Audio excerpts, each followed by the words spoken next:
Two. I'm just gonna sit here and play Power Wash Simulator. He's gonna knock it off the desk. Oh, it's like 3/4 off of the desk now, and he stopped. He stopped. If I stop looking at him, he's gonna push it the rest of the way off. I know he is. But anyway, yep. I guess Aquila,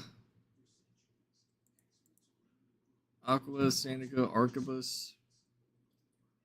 Blessing of the Tech Priest. I am your superior, Magos Pertinax Pius. It is to be your sacred duty to cleanse the Imperium's illustrious machines, to appease their machine spirit, and remove any lingering befoulments. To this end, you are to be stationed at Forge Temple 488759 under the supervision of Engine Seer Tyros 656 and allocated an MK2 Aqua Sandica's Arquebus, in other words, a power washer, pressure washer as we call it. Yeah, whatever. I want to spray the thing. Just spray the thing. That's all I want to do here. Whoa! Okay. Is there not music or anything in this? Options. All sensitivity. There isn't. That's kind of lame. Whoa! Yeah!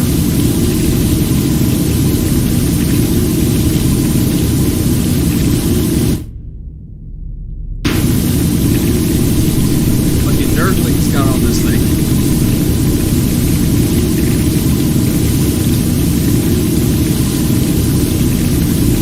Wait.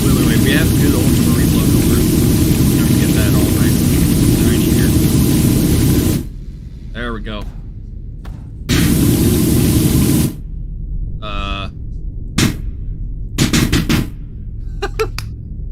What's this do? Nope. What about this one? I don't know what any of this shit does.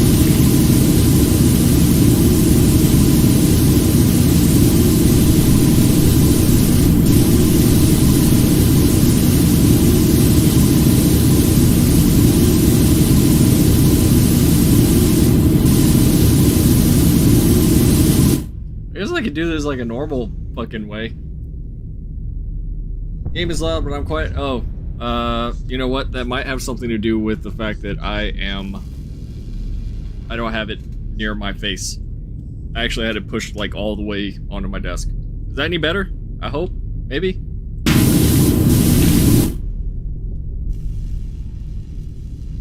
Actually, let's see if I can. Options. Mouse sensitivity, audio. I'll crank that down a little bit. That should be better, I think. And I don't even know if I want to play this, to be honest. I was gonna play Helldivers, and I saw this. I was like, I really need to bone up on my Space Marine pressure washing.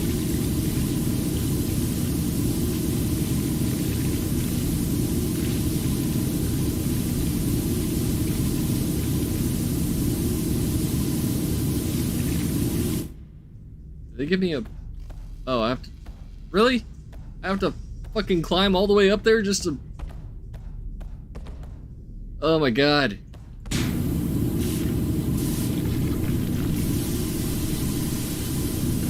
I was watching Arch play this one day, and I was like, I don't know if this is the type of mindless entertainment that I can enjoy.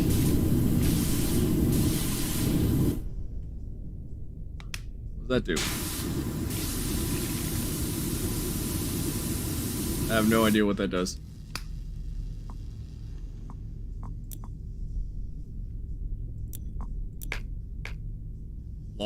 What the? Extra long extension.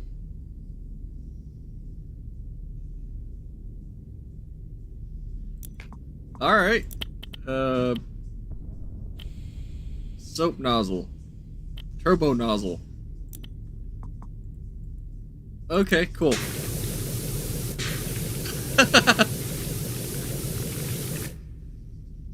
Alright, I changed my mind. I don't want that.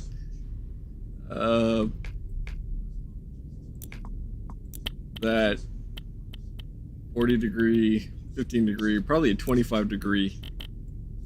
Or maybe that with metal cleaner. I don't fucking know.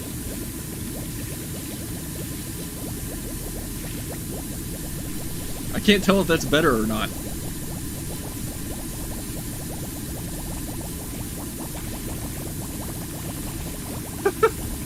This is so dumb.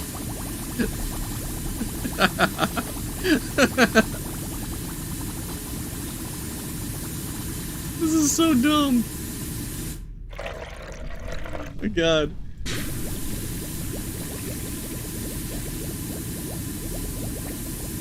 I can't tell if this is actually... It looks like it's cleaning it faster.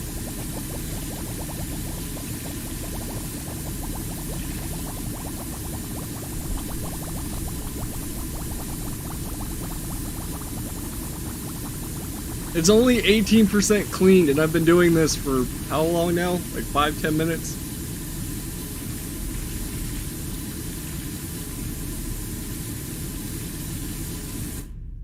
Alright, so that doesn't work on really grimy shit, I guess. Because that is not coming off.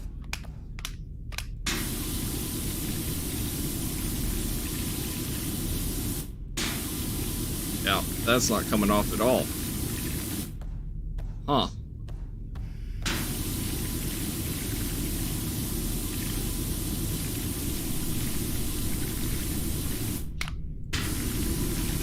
Oh, I guess I had to make it. What? Why is this motherfucker telling me to finish my work? What does he think I'm doing?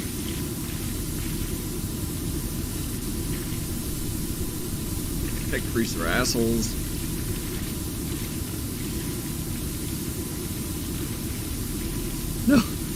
No residue from the redacted profane of redacted identity unconfirmed can be allowed to linger on the Ultramarines Land Raider. Oh, okay.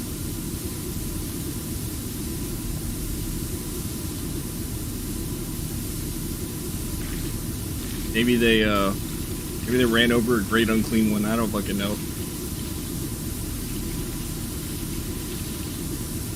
Or just, you know, full tilt into Typhus. Just barreled right into him, squished him.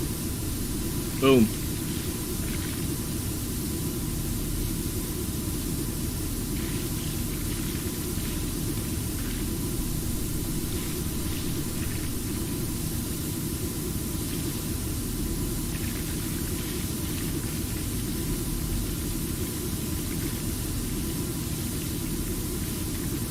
It's like, I don't want to sit here and do this, but at the same time, my OCD is telling me that I have to get this thing clean. So this is probably a bad idea, honestly.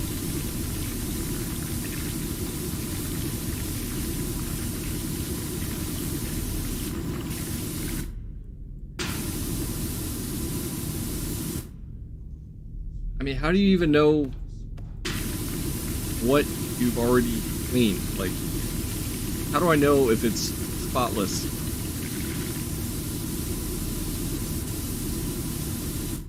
It's a quarter of the way cleaned. Like, what the fuck? There, good. Auto clean this shit. Here, change this to... Well, I already had it at 25, I guess. I don't...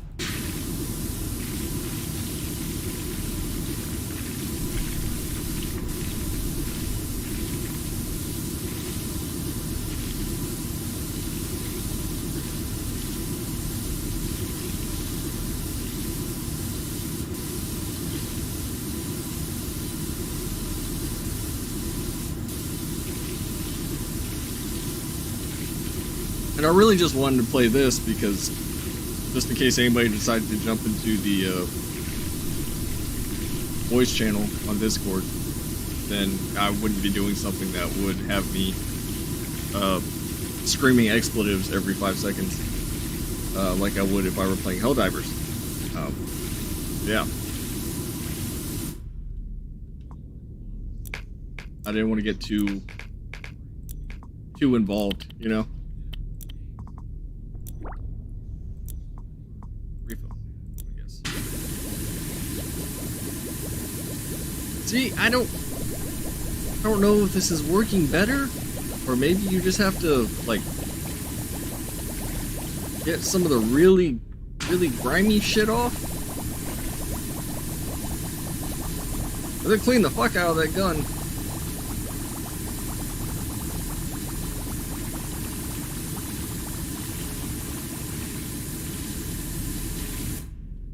Out of metal cleaner. Can I buy more? Oh my god, I didn't even look at the front of this fucking thing. Oh, I didn't even look at the top of it either. Jesus Christ.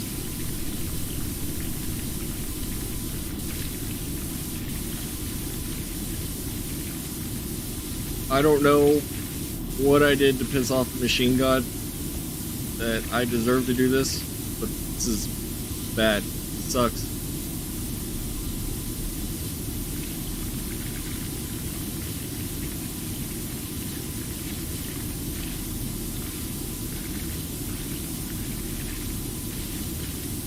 Jesus. Go with that one. Maybe that one. See if that works. Oh, that's a little bit better.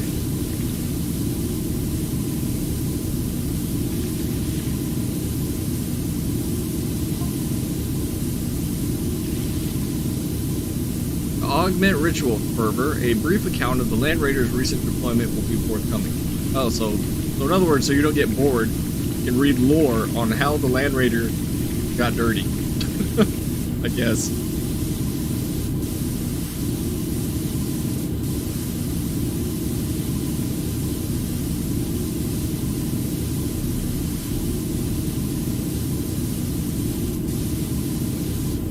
Honestly, I would rather be building one of these, not cleaning it. Plus, this is making me dizzy.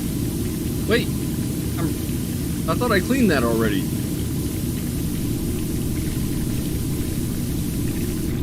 I swear to God, if this is like Nurgle rot or something that just continuously regrows even after you clean something, I'm going to uninstall this and throw it in the garbage.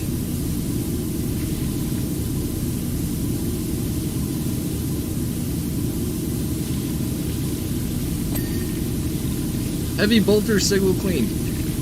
Neat. What about this thing? The thing.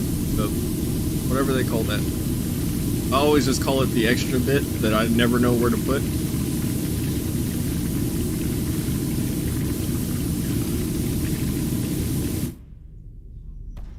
Did I miss something?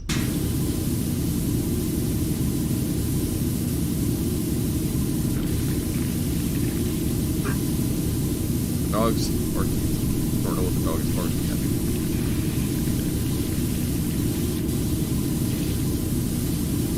Oh, I gotta clean the Aquila. Queen the Aquila.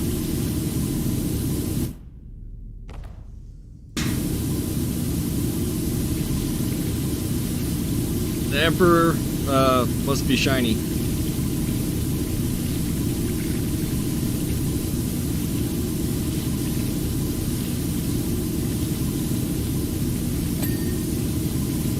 Yeah, there we go.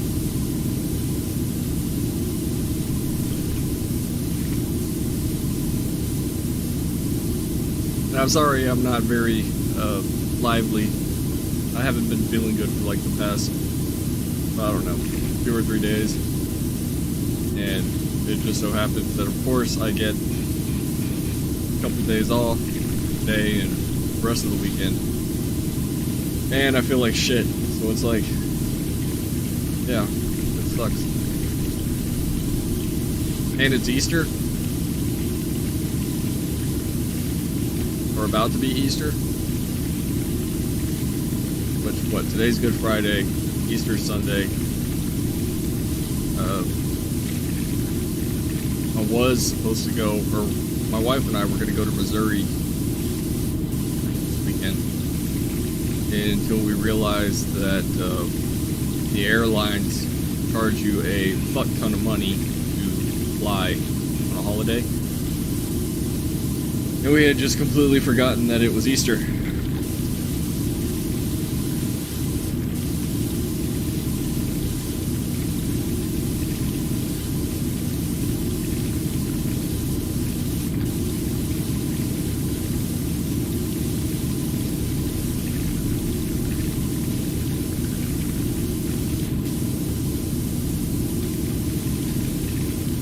Alright, clean this thing. This looks easy. Not that much to clean on it.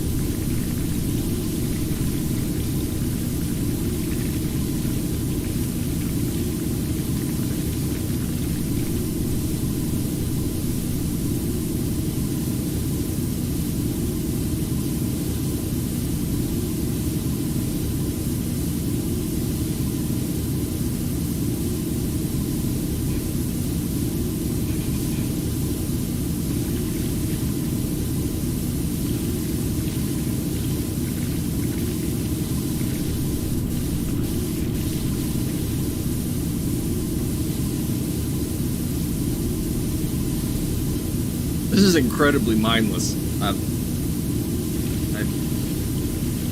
don't even know. There's no music. There's no sounds except for the sound of my holy pressure washer here. Oh, here we go. I guess it heard me. Data recording. Pilot. Land Raider pilot. Game withheld. Okay. Mission debrief. On our way to reinforce the fleet Secundus, we were diverted to a distress signal from the planet withheld strategic Estimare B785. Okay. And then what? Give me lore! Give me lore. Imperial forces stationed there claimed they had detected the presence of an restricted artifact H-class before encountering the redacted reticle. I'm assuming it was some sort of demon, given how fucking dirty this goddamn thing is. The value of a redacted classified item could be of extreme significance. Okay, that's great. So what happened? Hey! I cleaned that thing. Two. Switch nozzle. What is that? Two? Turbo nozzle, soap nozzle, 40-degree nozzle, zero nozzle. Main stance. Oh!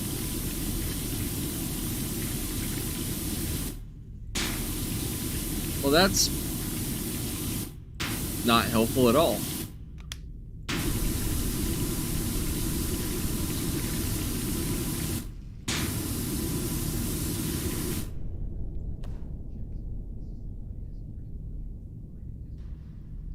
Yeah, no, I agree. Mindless stuff can be relaxing, but I don't know. This is one of those things where I don't know if I could consider it relaxing, just because I know I'm going to want to find every single speck of dirt on this entire fucking Land Raider, and I will not be happy until I do. And I've seen, you know, people that have actually played this prior to me starting it up. Like one of them is I think a knight or a titan or some shit.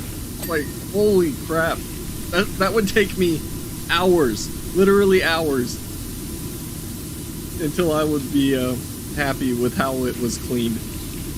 Like, I wouldn't be able to stop. I wouldn't be able to stop. It's kind of like whenever I start painting minis, I hate stopping, because I know I'm gonna get halfway through or something and I'm not gonna be happy, because I'm gonna think of something that I did wrong or something that I don't like the look of, and I'll even just, like, I'll get up out of bed to go fix it because it would be bothering me. I don't know, I would say it's some sort of OCD, but it's not. It's just me being a perfectionist.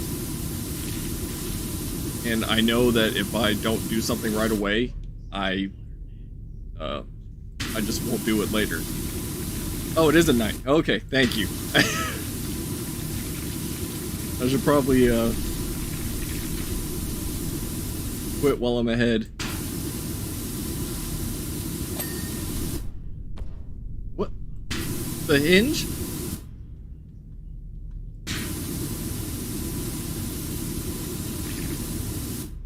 Well, it's 66% clean, so...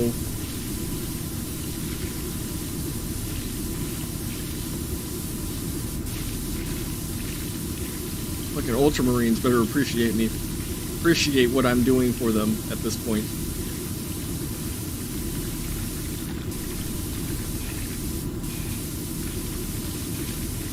I guess it's gotta be like the world's most unluckiest tech priest. Gets stuck fucking pressure washing a Land Raider.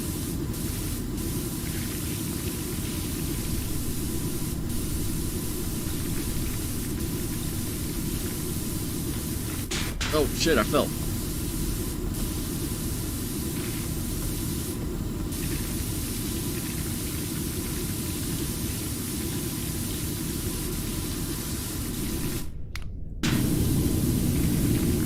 Well, that might be better. What nozzle is that? Like a 25 or a 15 or some shit?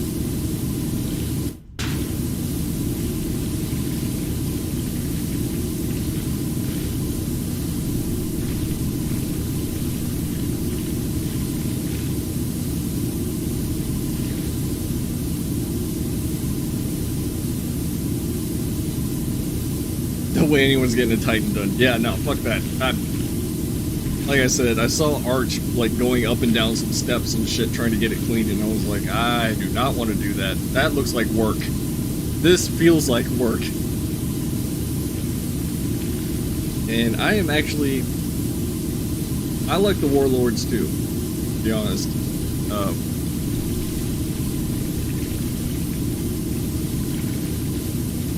I wish they weren't so expensive. Like, I think you can only get those through Forge World? Or, well, I mean, now it's not Forge World anymore, but... Yeah. If an actual Titan didn't cost enough for me to go on a trip, then I would buy one. But it's like, do I want to go on vacation, or do I want, do I want a little plastic Titan that I can put on my desk that I actually don't have any room for?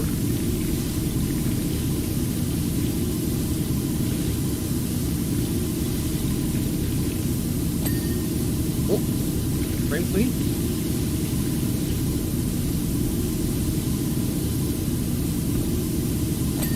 Oh!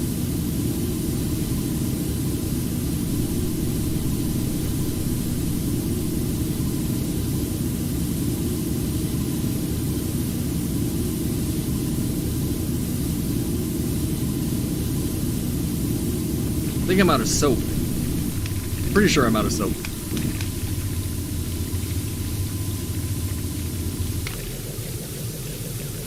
Oh, that one's neat.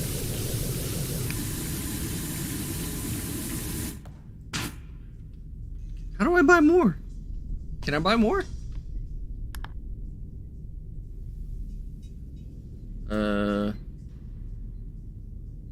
Salt Hatch Willa. What does this do? Cleaning liquids. Ah, that's lame.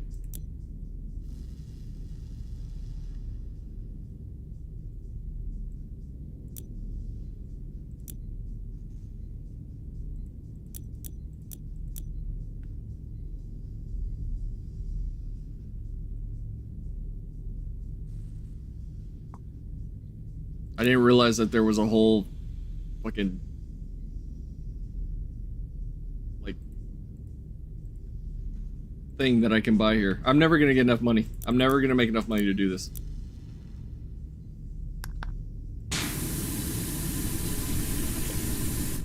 I don't even know how I jumped up there.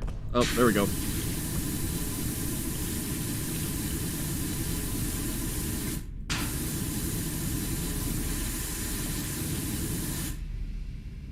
What's this? Is that a step stool? It is a step stool. Okay.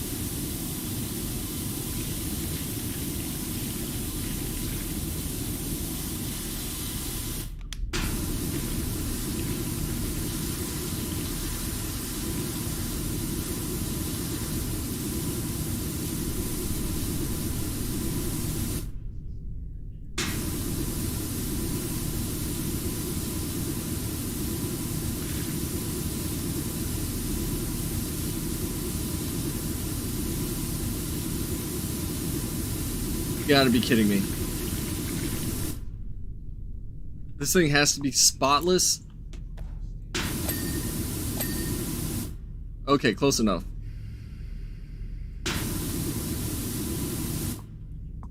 And I keep hitting the wrong button. I'm trying to...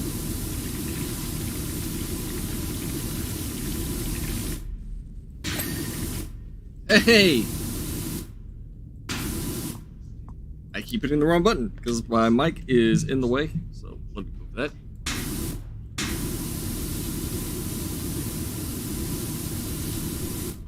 It's 75. Oh my god. Oh.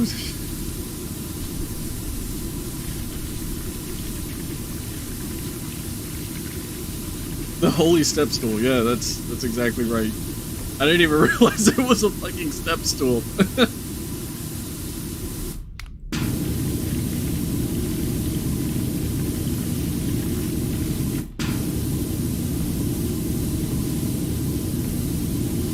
This sucks. But I don't want to stop. Damn it. I keep getting stuck.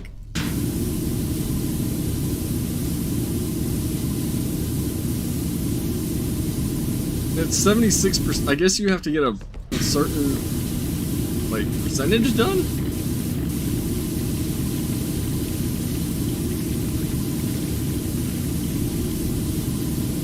I've never played any of these games. It's been sitting in my library.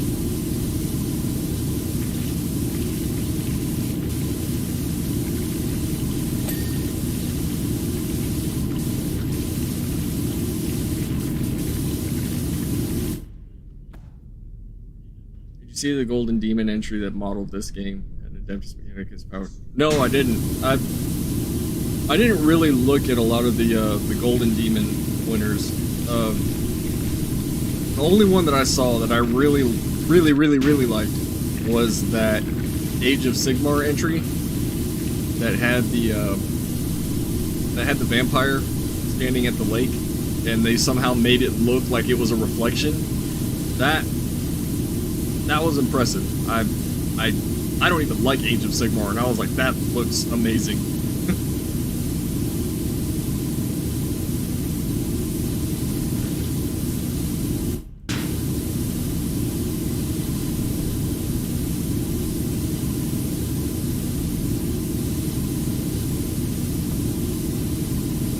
Hey, Winter Jolt's here.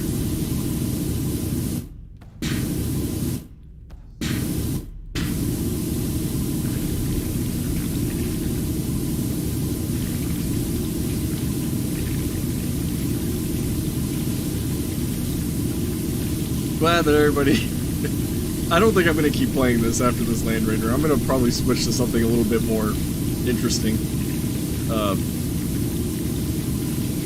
But I am not stopping until I get this fucking Land Raider clean. I told y'all, I started this, I'm going to finish it.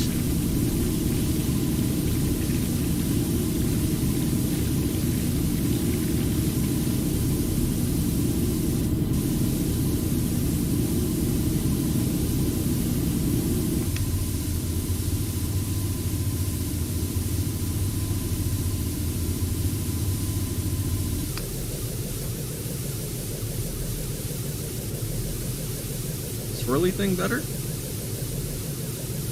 Looks like it is. For all them hard to reach places.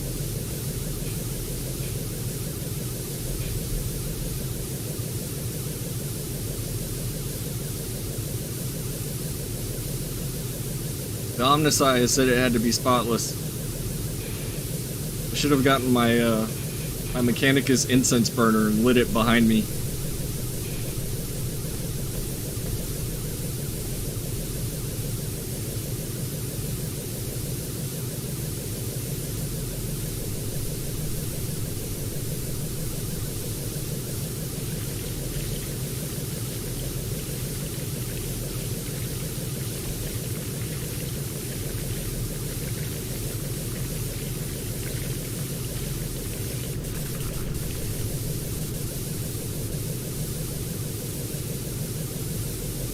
God, I just want this one to be done.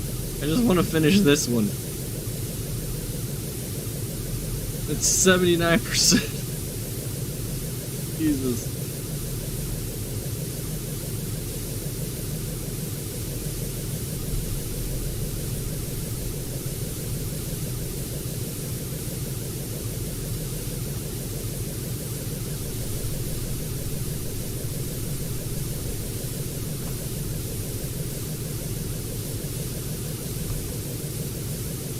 Like,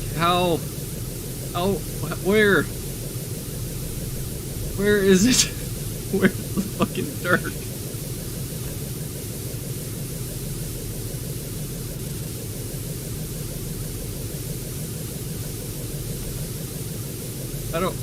There's one little spot right there. There's another one right there. I gotta hit like every crevice.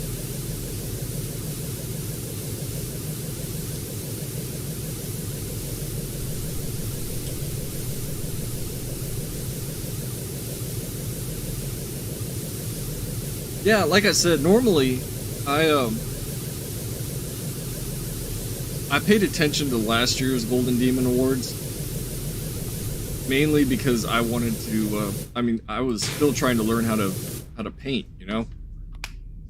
Or how to do things from a technical standpoint.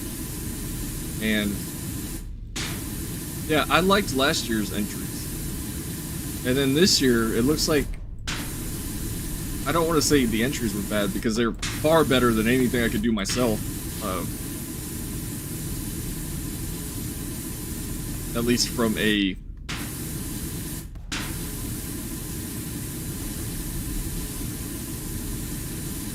technical standpoint. Sorry, I was trying to see if I missed a spot.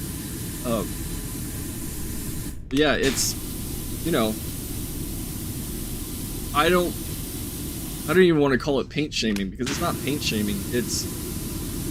I like paying attention to the way people do things and trying different methods.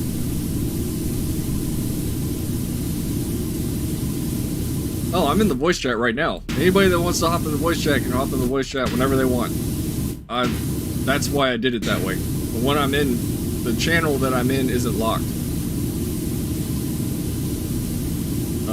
The one that I do have locked is the one that I do for the Sunday live streams.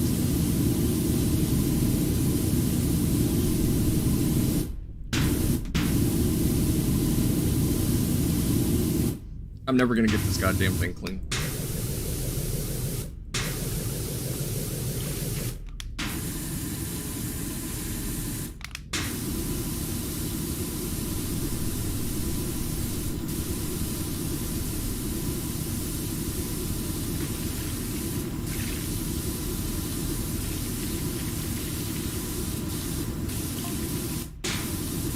Arriving on blame, founder cells overrun by redacted, heretical, nerdlings, I would assume.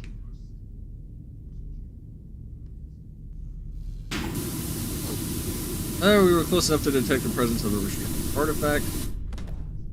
Holy shit. What's good? What's happening?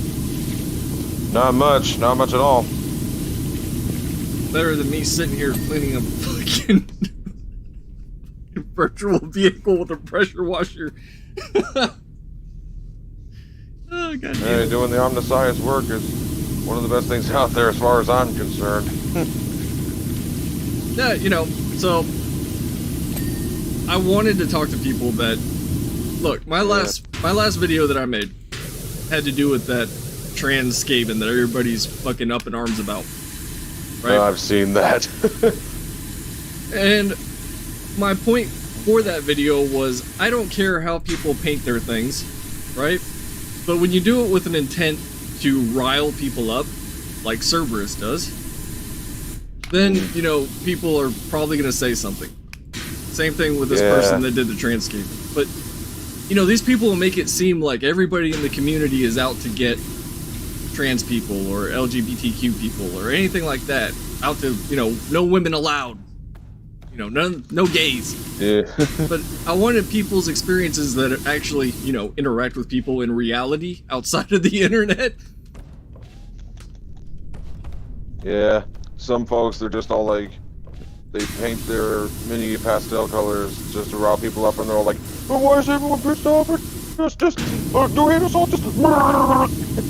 Yeah, you know, and even some of the most hardcore people that talk shit about minis like that, I've never seen them talk shit to just random people. It's always somebody that's, you know, shit stirring. And yeah, that's why I try to stay away from that, because I'm just like, bruh, I just want to paint a tiny man. yeah, That's it. yeah, that's why I was surprised that so many people were up in arms about me saying, hey, paint stuff however you want, but just don't expect everybody to like it. Yeah, I still got like 3 Terminators left of the Terminator kit I got a while ago, and then I got some light boards for my test card I need to work on. Been putting them off for months because a bunch of IRL stuff keeps coming up. Oh, I have a backlog that is probably a year's worth of minis. And I've been slowly doing them, but you know, between wife, pets, work, everything else, if I do sit down, it's because I know I'm going to be able to finish something. Otherwise, I think I mentioned that. Like, if I start on something, I'll never finish it. Like, it'll just sit there. I have a word bearer that I started, I don't know, 2 months ago that I still haven't finished. Yeah. But yeah, what do you think? I mean, do you think that's just shitty people on the internet, or do you think that new people are scared off by that? To an extent, it could be a bit of both. Because sometimes it's like a newbie wants to come into a certain space, they see constant infighting. It's just all like, I don't think I want to go anywhere near that. Well, But then you gotta...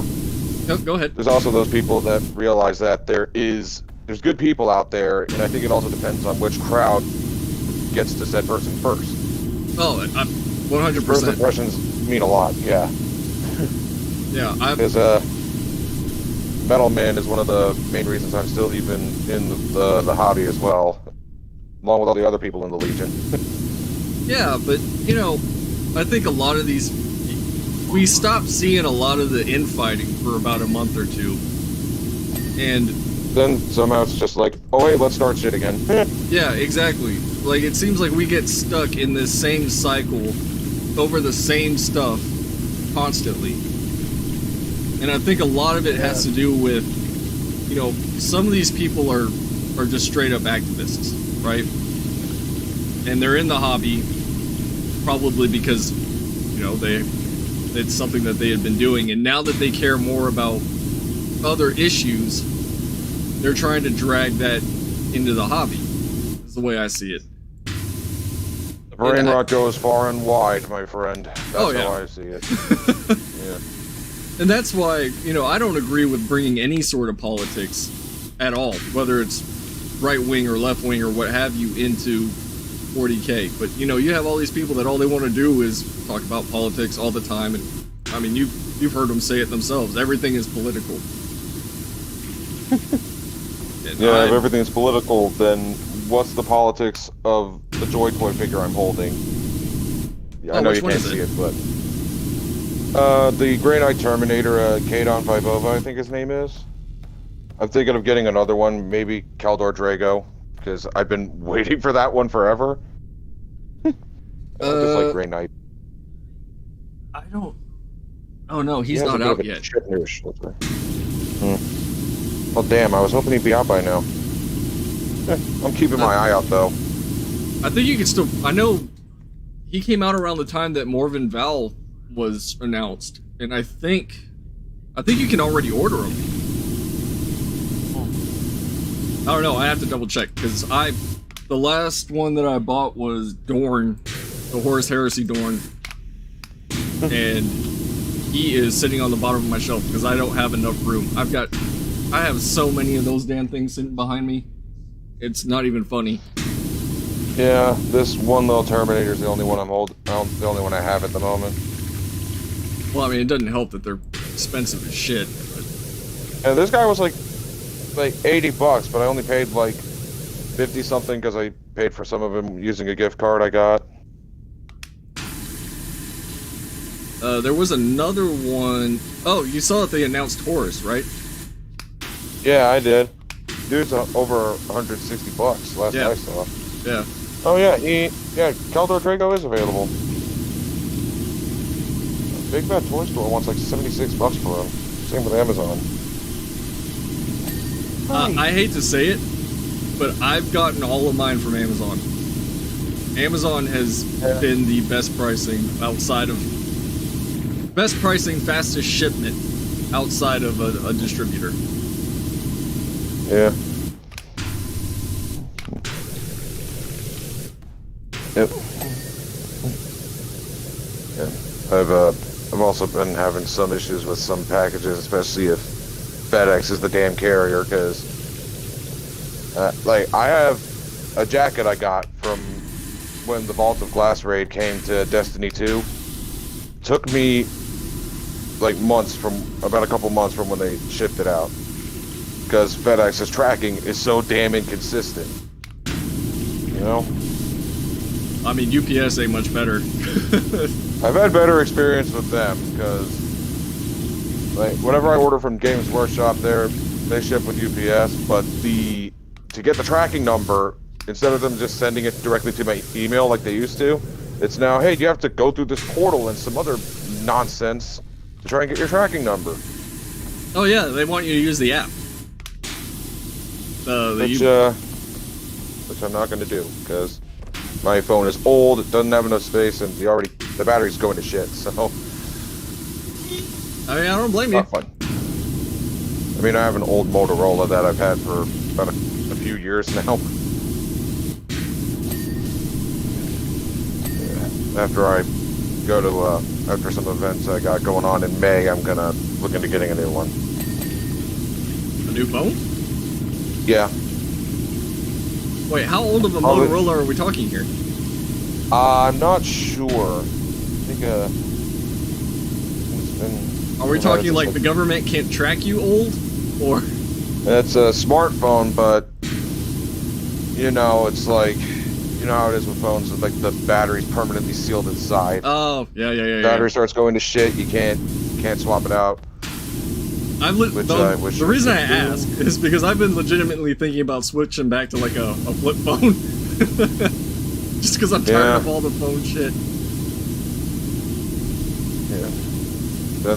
Then of course it's like, to an extent, social media just gets me riled up, because it's like, you know, the bot problem on Twitter, right? How now it's now starting to pervade other places like Insta and Discord, which I get DM requests that are all like, hey, this person just dropped like an OF, and I'm just thinking, I don't fucking care. Well, what pisses me off is the people that do like the keyword bombing, where they'll use every keyword that they know will trigger a bot response. And they do it on purpose, you know, to piss people off, but... Yeah, it's bad.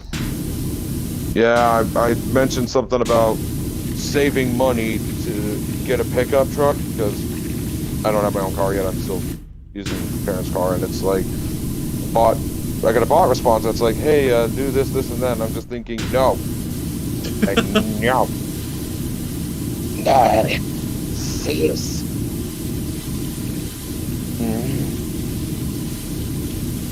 Yeah, it's...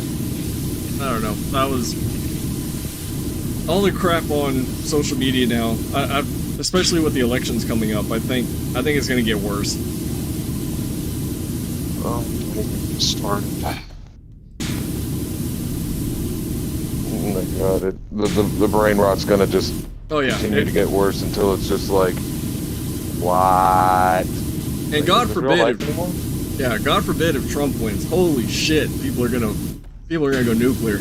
Oh my God. I'm willing to put down like $10 right now, saying that if Trump wins, then a bunch of the insane radical leftists are going to be all like starting to make the BLM riots of 2020 look like a child's playground. I agree, and you know, the only reason I say that is because some people that I've spoken to that are actual progressives, you know, real progressives, are starting to distance themselves from people that, you know, are insane. And I kind of want to be like, you know, you guys kind of pushed it in this direction to the point where now it's gotten so far out of hand, now you don't know what to do with it. Yeah. I also, like when you sent me the DM for the, with the Discord invite, it's like, I'm gonna assume you wanted this and it's not some cryptic egg posting. It was a little bit of both. I'm not gonna steal the spotlight of, one of the other people I know who tends to egg post a lot. Oh, damn. Mm-hmm. Wait, hold on a second here. Browsers. I've been neglecting the chat. Yeah.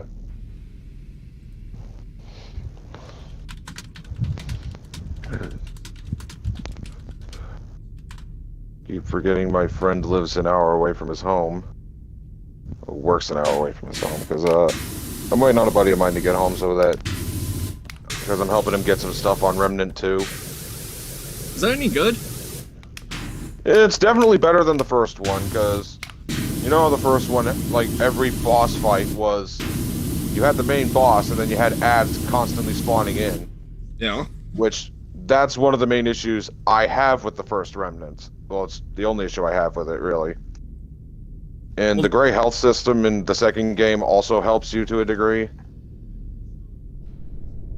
Well, the And reason it just I... looks more go ahead. visually pleasing. Yeah. No, I was gonna Yeah, say the that's reason all. I ask is because I was looking for something to. Because usually my wife won't play video games unless she plays with me, right? And I was like, well, I don't. There hasn't been any good co-op games in forever. Oh yeah, Remnant 2 does have a good co-op angle to it. Though some traits and items are locked behind co-op.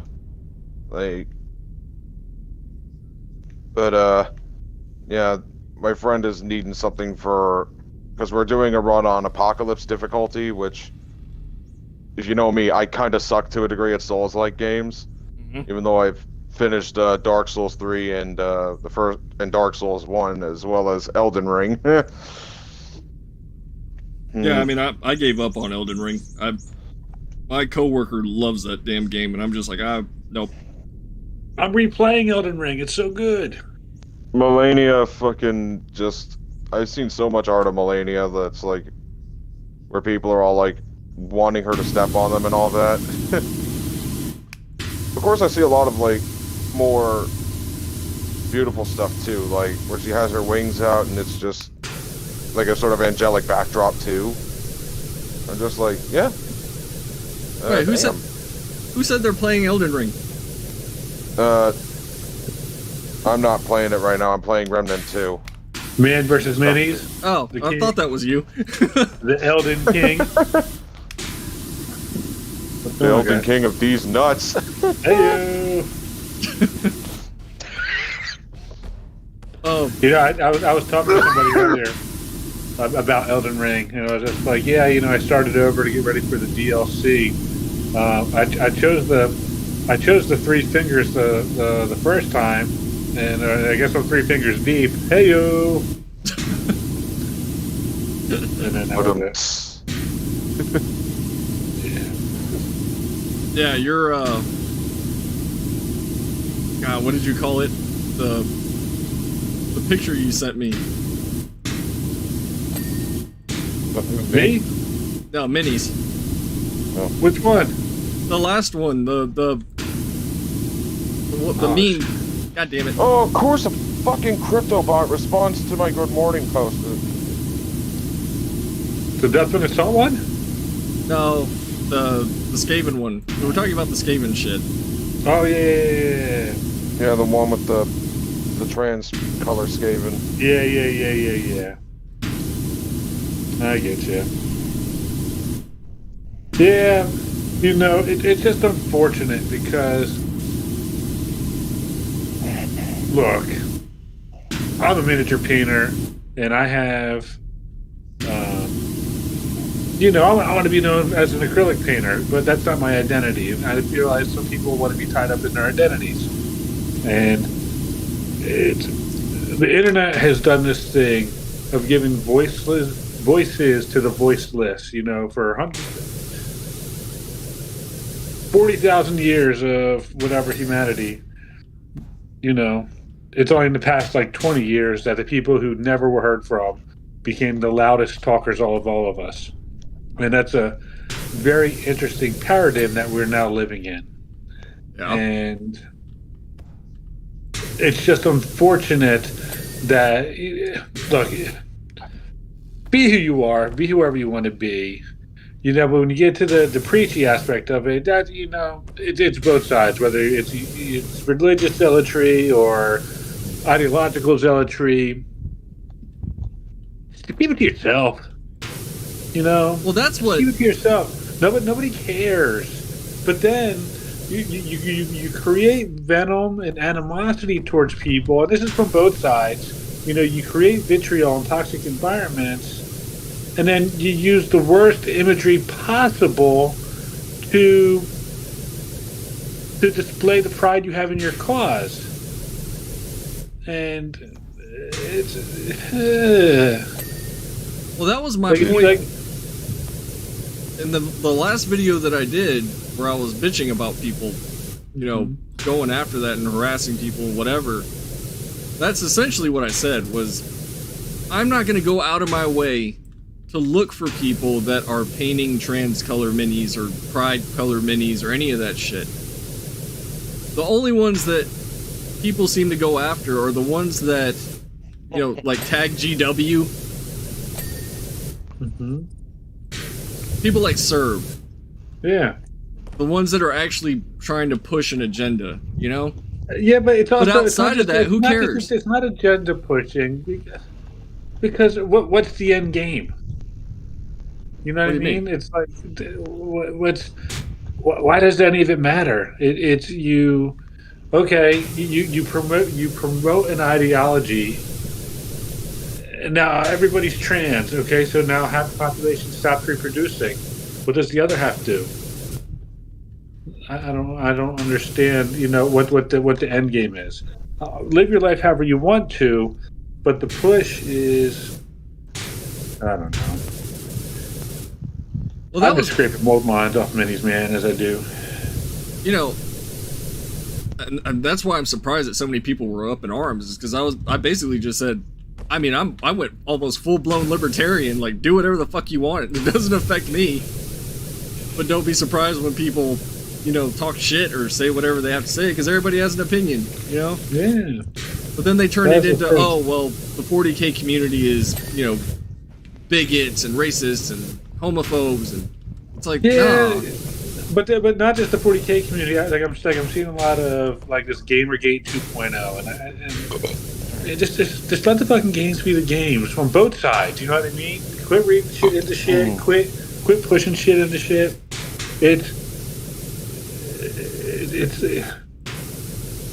We forgot to just enjoy things for the things that they are.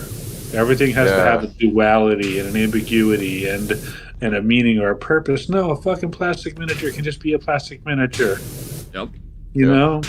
And it just everybody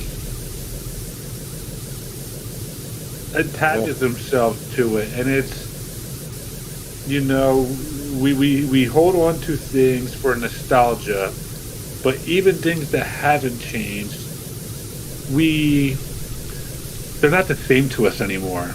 You know, I try to go back and watch Generation 1 Transformers, and in my memory, they're the greatest things ever. But as an adult, I picked them apart.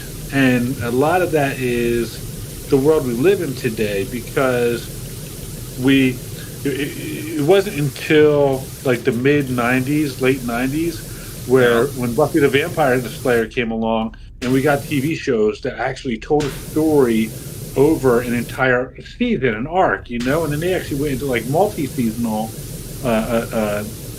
story arcs, but everything before that was very episodic. Yeah. And so while there was progression in some of these old things that we hold value and nostalgia for, we do the same thing with things that we have nostalgia for as we do for things that had a different morality than us. You know, so, you know, we judge things from the 70s, you know, with the morality of today, or we judge things from the 1700s with the morality of today. You know, we judge things that we enjoyed with the expectations of production and like the production technology that, you know, that we have today. You know, Superman 2 is probably one of the greatest movies of all time, right? Yeah. And if you watch that movie today, all the scenes where Christopher Reeve is flying through the air, you can literally see like a dude like holding up like a little cardboard cutout with a popsicle stick, you know, with Superman glued to it, like moving across the screen wearing like a black glove. You know what I mean? And and that detracts from our enjoyment of these films and these movies. And we're doing the same thing with values that change, right? When we look at people 200 years ago, 100 years ago, that you know that we deem racist and this colonialism, and you know there's a lot of skewed history in all of that. But those people of the time were literally following the science. They were told that Negroes were inferior. They were stronger because they were bred to be stronger because they were work animals. They followed the science, you know, which is something that we hold on to, but nobody ever wants to recognize that or mention that, or the layman only knew what they were told, you know, and that's not racism. That's just it was speciesism, if anything, you know. They were taught and told that these people were horses, and or beasts of burden, I guess is a better word, you know. And that's how they treated them. And so we look at it, and we lose things in the maturing of language. We lose things in the changing of language and how words change. And I don't know. I've had a lot of time to genuflect on this kind of stuff. You know, I drop down to one knee, put my chin on my chin on my wrist, and you know, do the old TiVo, and let's just go back to enjoying the things that we enjoyed, because they're the things that, you know, just brought us pleasure for a little bit. You know what I mean? And just get back to the base, the base of what things are, and stop looking for things to upset us. You know, because the rage that man. The entire every single part of the system is set up to get us to enrage, because that is when we are most likely to, one, engage, two, react, right? So you can engage in different. You can click a link, right? But now you're feeding the rage machine when you react, and whether that's contributing to a political cause, contributing to delinquencies of different people, or, you know, visiting sites that you wouldn't normally visit. That all everything draws revenue, right? There's nothing. Twitter's not free, because It's not like you can view Twitter for free, but when you're viewing Twitter for free, and even people that pay for Twitter, when something's free, you're the product. Oh yeah, everything and the more you rage, the more you engage, and the more you're a consumer. So I don't know. That's where I'm at. No, I agree. I finally got to the point where I don't really give a shit if I piss people off. Like that last video that I made, dude, I pissed off so many fucking people, and that was like a milquetoast take from me. What was the what were your clicks like? Oh, dude, I think I got almost 2.5 thousand views on that video. Oh shit! It happened overnight, so like when I went to bed, it was at maybe 600, and then I woke up and it was at 2.5 thousand. And it's the same. It's literally what you just said, that people are just want to be pissed off, even if someone is telling you, that person being me, hey, none of this shit matters. Let people do what they want and quit fucking rage baiting and then engaging with it. And people still get mad. They're just like, no. You have to pick a side. You have to do this. You have to do that. No, you fucking don't. No. You know why you don't have to pick a side? Because goddamn GW puts both sides of the battle in the same box. Yeah. You know what I'm saying? You can. Two things can be true at the same time, right?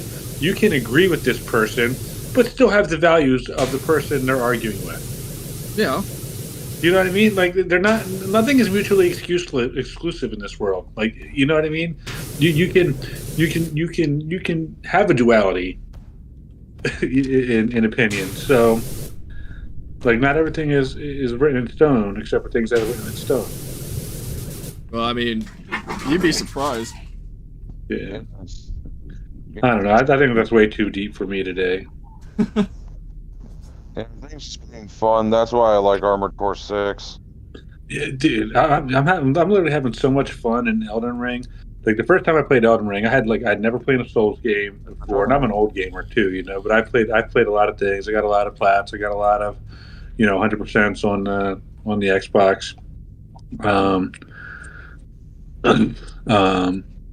But like, so Elden Ring was my first Souls game. It had the unfortunate happenstance of killing all of my interest in Horizon Forbidden West, because it came out like a week afterwards, and or maybe it came out the week before. But I pre-ordered the $300 version of Horizon, and I started playing Elden Ring, and I was hooked on this game. It's like, it got crafting, it's got an expansive world, it's got some just really horrible gothic deep lore, and it's so good. And then by played, I was like, all right, I'm gonna figure this bad boy out, and I figured a lot of stuff out, and I probably beat the first two areas, probably 6 or 7 times, just trying to get a feel for the game, like the Limgrave, and then the place where Castle Morn is, and let me just try these different characters, get a feel for things. I want to like Souls games. I want to. I like the aesthetic of Elden Ring and Dark Souls and all that shit, but goddamn, do I suck at those fucking games. Are you on PS5, man? No. Oh my god, get a PS5. No, I'm a part of the PC Master Race, sir. All right. But I like those games. I want. Are we streaming? Are we live? Yeah. Oh shit! Hi everybody, it's Derek. Hey, so this is kind of off topic, but I had an interesting thought about 5 or 6 minutes ago before I joined into the stream. I thought you guys were just hanging out, so I have to go bullshit with the guys.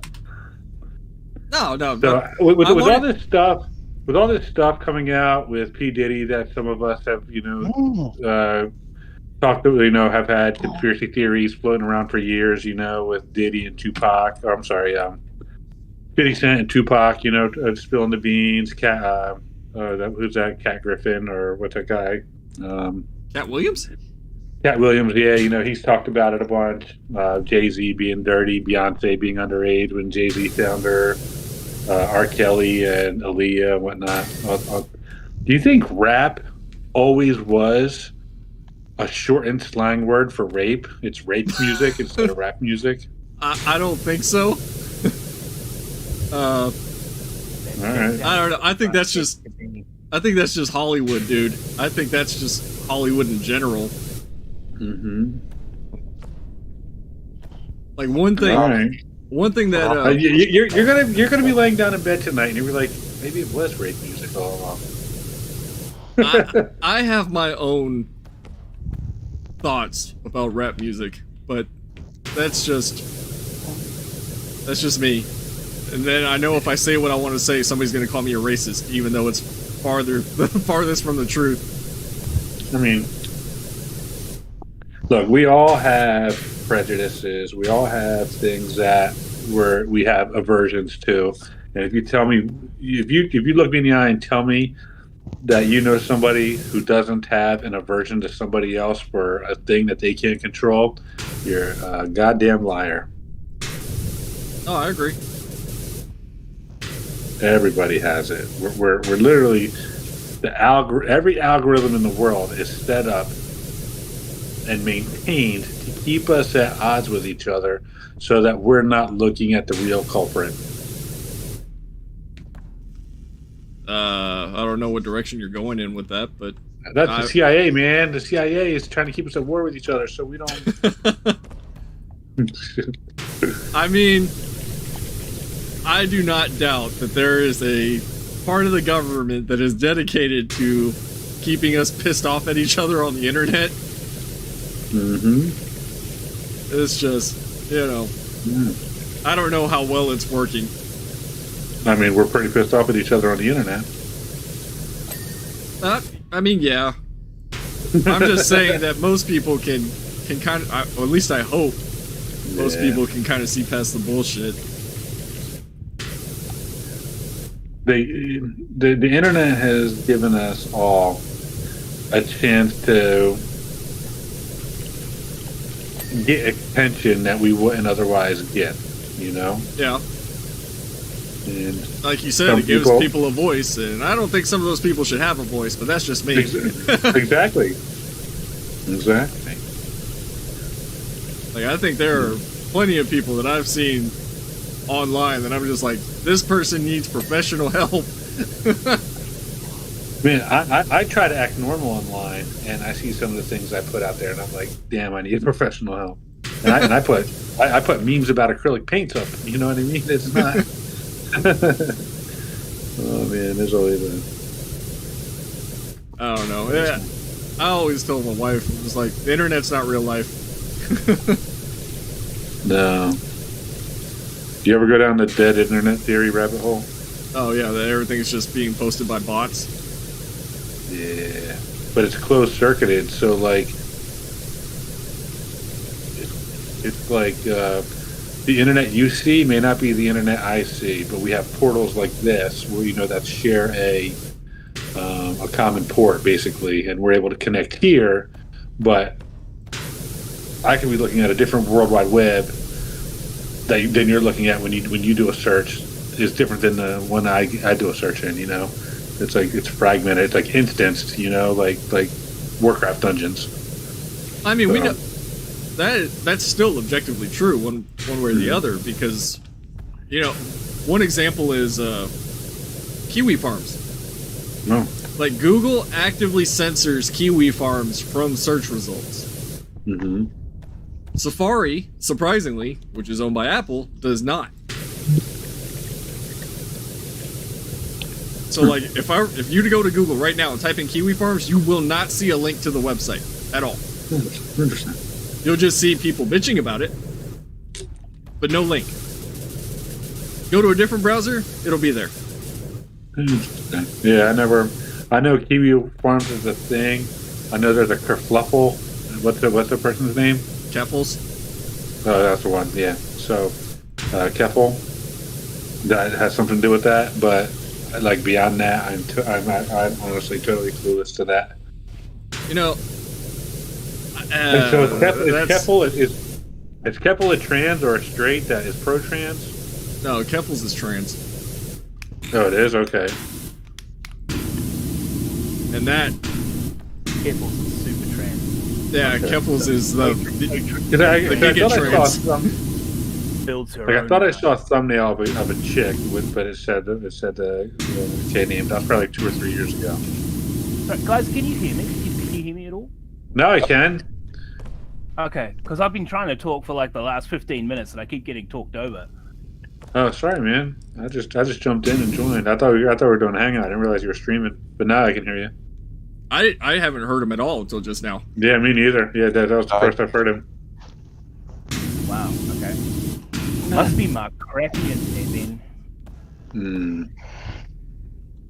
I mean, to be fair, I am on the other side of the world, so. Well, yeah, your internet is down under. It's facing the other way. Oh no, bro. Yeah, upside down world. Yeah, totally. No, Keffels is weird. That's the one that was all about making your own hormones in the bathtub and all that sort of. Wasn't she also like alleged to have embezzled the Communist Something Party of like Canada that, for a yeah, drug yeah, addiction? something like that. Okay, so that was essentially Keffel saying I'm in fear for my life. I'm fearing for my life, and I need you people to send me money to my GoFundMe so that I can escape. So, $100,000 later, Keffels is in Ireland with a drug addiction problem. Mm-hmm. And that's actually how I got banned from Tipster's shit. Was I don't know if any of you know who Tipster is. He used to be like a variety He's a streamer. fucking lolcow now. Oh yeah, he's a joke. You know what? I saw that story a couple years ago with the Irish thing, but I knew that happened, but I didn't know who the person was. Yeah, it was Keffels. Keffels is the one that started the whole End Kiwi Farms thing. Oh, I wish they would. I can't stand that name. I hate it. I hate it so much. I You think hate she Kiwi actually Farms? did get Cloudflare. I think she did get Cloudflare to drop Kiwi Farms, and they struggled to have a holder for a while, but they're back up now, of course. Yeah, we were just talking about that. How Oh, even sorry. the no. I mean that even the search result, if you go to Google and try to search for Kiwi Farms, it won't give you the link. Like you have to use a different browser. Yeah.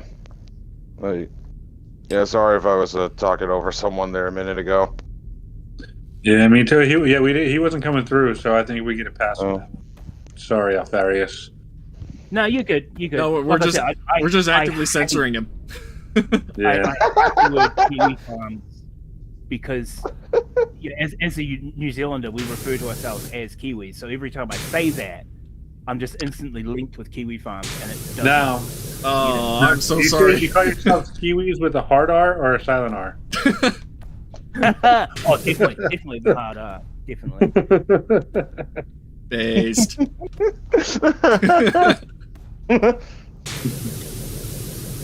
No, I was listening to you fellas before, talking about the space, talking about gaming, the painting of minis.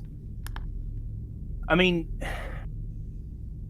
like I can't deny that Serb's minis are really well painted. I Oh, yeah. don't agree with the paint scheme, but he's a. Did you see the very white good on that painter. pyramid? Like he had like a termagant or Excuse me. maybe a gene stealer in one of those pictures, and the bone white was crazy good. But I mean, mean- the thing is, though, right? I mean, he's kind of done it to death now, and this is what I said on one of his posts when someone referred to me as a pick me, which I fucking hate as well. So, sorry if I'm swearing. No, go Sorry, ahead. I know you are. We're an equal opportunity swearing channel. Okay, cool. Yeah, no, I said that on one of his posts when someone called me, and someone invariably called me a pick me, right? Because I can't be gay in the space and not agree with their ideology at the same time, or something. But Wait, hold on. So you're gay? oh yeah, Okay. Yeah, I've been. Dude. I've been.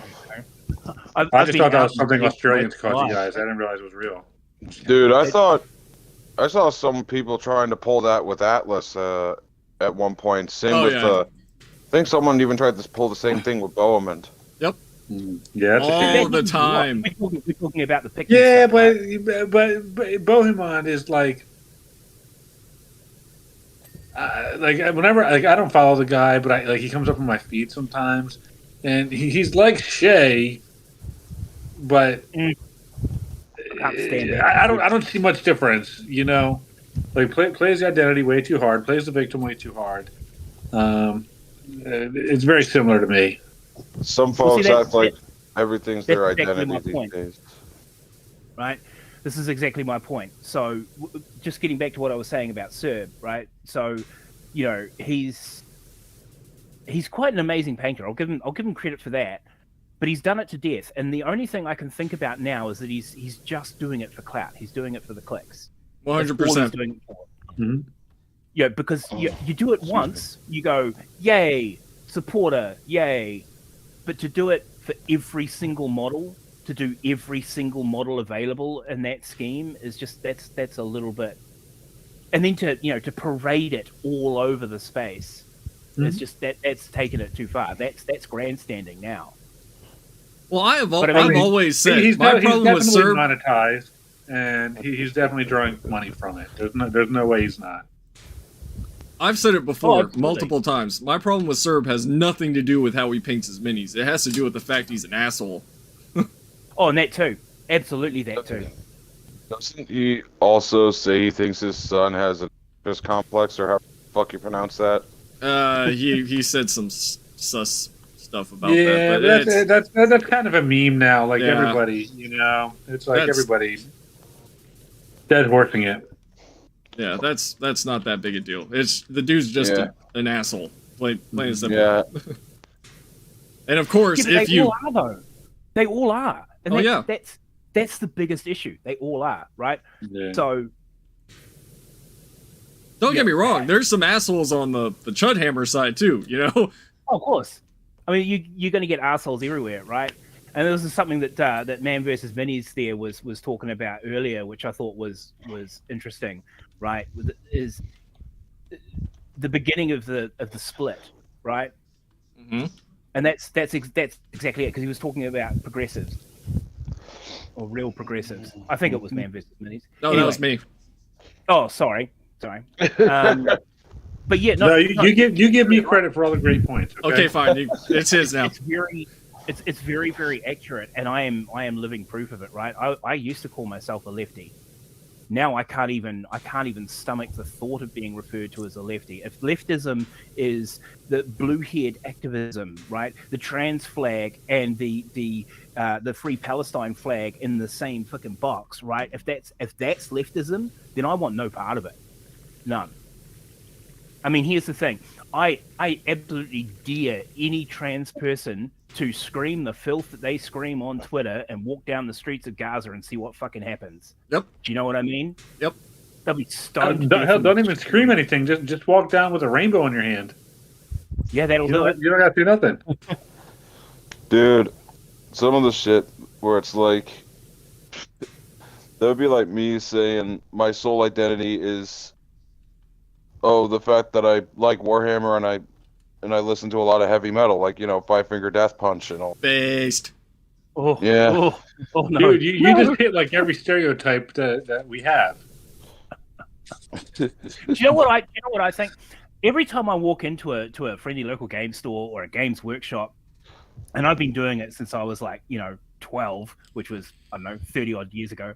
But every time it's always been, heavy thrash metal. Do you know what I think it'd be far more terrifying if Space Marines rocked onto the battlefield with, I don't know, like Korean pop or something. That'd Some be Kenny G. far Like Nelly scarier. Furtado, just coming out. Yeah, man. Coming out with their Yeah. Sturmhawks. I'm like Yeah, a bird. I'm exterminating your planet, and I'm doing it to, I don't know, Kenny G. Katy Perry. Oh Kenny no, G Bruce, even Bruce Hornsby, right? Who? Bruce Hornsby. Who was that? Some things will I never don't even know who that change. is. Oh, You know who that is? I do now that you just sang it. Yeah, I didn't know the guy's name prior to that. yeah. Tupac covered him. So, Yeah, you know, I think one of the things that has been that split, you know, you said you were a lefty before, is you got to bear with me here, because at one point, one person that I could not stand was Brianna Wu. And if y'all don't know who Brianna Wu is, then just look up the original Gamergate. But Brianna Wu is one of those people I think is starting to realize that the progressive movement has been co-opted by fucking insane lefties and is trying to undo that shit. And I don't think that's going to work. I don't think it's going to happen either. But I got to give her a little bit of respect for at least saying, hey, normalcy is going out the window when it comes to progressive politics. Mm-hmm. And that's coming from somebody where I couldn't stand listening to anything she had to say back in the day. Yeah, but see, I would go even deeper than that, right? Because I mean, being a progressive isn't the same nowadays as being, you know, the hardcore lefty woke kind of left. I just think it's been co-opted. It's not the same. I mean, progressives are still relatively decent. You know, they're not the blue-haired screaming children on the street waving flags. You know, oh woe is me. You know, how bad is my life? Trans genocide and all that sort of crap. What is this trans genocide bullshit? Right? I mean, are trans people being murdered en masse and dumped into fucking, you know, when people graves? That's a genocide. But when you realize, or when everybody realizes, trans genocide is 95% self-inflicted. Well, is that 100%? It's sad, and we need to get people help. The other thing was, I don't know if you guys remember or even know that Black Lives Matter actually started as Black Trans Lives Matter. That was the initial, the original group was Black Trans Lives Matter, and basically it was to come out against. The majority of Black trans people were actually murdered by Black homosexual men who, you know, were ashamed of, you know, having engaged in homosexual acts, even though that's what they wanted. They didn't want that to get out. So, anyways, I'm gonna go. I'll see you all later. Later. All right. See ya. Later. Oh, that Good was talking with you lads. Later, dude. Stay safe out there, people. Yeah. You as well. That was the Law and Order SVU episode, right? What was he? A football player or whatever, right? I make love to a woman. I have sex with a man, but I ain't gay or something. Yeah, but you know, but there's like that's like in Afghanistan or Pakistan. I'm not trying to be crude or stereotypical, but there was a story out of one of those towns. I think it was Afghanistan. That like the common phrase is like you have sex with your wife to have kids, and you have sex with kids to have fun, and that's fairly accurate, yeah. Unfortunately, you know, that's like, it's not just, that's the culture, you know. Well, there was a term for that, and I can't remember what it's called, but there was an actual term for that in Afghanistan for young boys that were used for that purpose. Yeah. And I thought it was just like some sort of weird far-right conspiracy theory thing that was popping up on the internet, and then I looked into it, and I was like, holy shit. Yeah, no, that's a real thing. It's fairly prevalent. You know, boys can't get pregnant. That's the issue. I'm not touching that one with the 10-foot pole, because I just saw something about that earlier today, about normalizing the whole men can get pregnant thing, and I'm just like, well, I see something. Oh, yeah, something about hormone replacement. Yeah, and so that's not a rabbit hole I want to go down. Oh, man. And what's funny is that some of the more down to earth and I dare say normal people that I interact with that are trans are the ones going, why are they fucking doing this shit? You know? Mm-hmm. It's like, this is making things worse. This is not helping. And that is the biggest problem, right? That is the biggest problem that I have seen, not just in the 40K space, but on Twitter, basically online, right? It's the incredibly vocal minority making things so bad for everyone else. Yeah. I agree. And I've even told some people that I'm in a group with that is, I mean, it's composed of at least 5 or 6 different trans women that are in that group, that they're just like, this is fucked.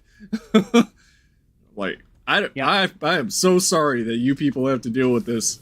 Like, you can't even open your mouth on the internet about shit like that without people doxing you and wanting to break down your fucking door because you disagree with them. Yeah. I mean, it was the similar thing. When I came out almost 30 years ago. Are you just doing it to be trendy? You're just doing it to get the girls. It's the chic thing to do. You're not actually gay. It's like, dude, if I had a choice, I would choose to be straight.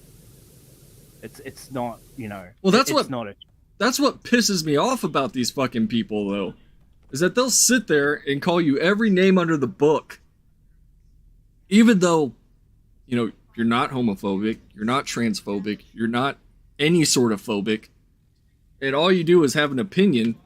Like, it's just an opinion in general. I'm not saying an opinion that's one of those things. But if you even open your mouth about it, then all of us, and it's in any way, shape, or form outside of the status quo for whatever it is that they're arguing for. You can't be critical. You can't. Not at all. You can't even play devil's advocate. It's like, well, what if?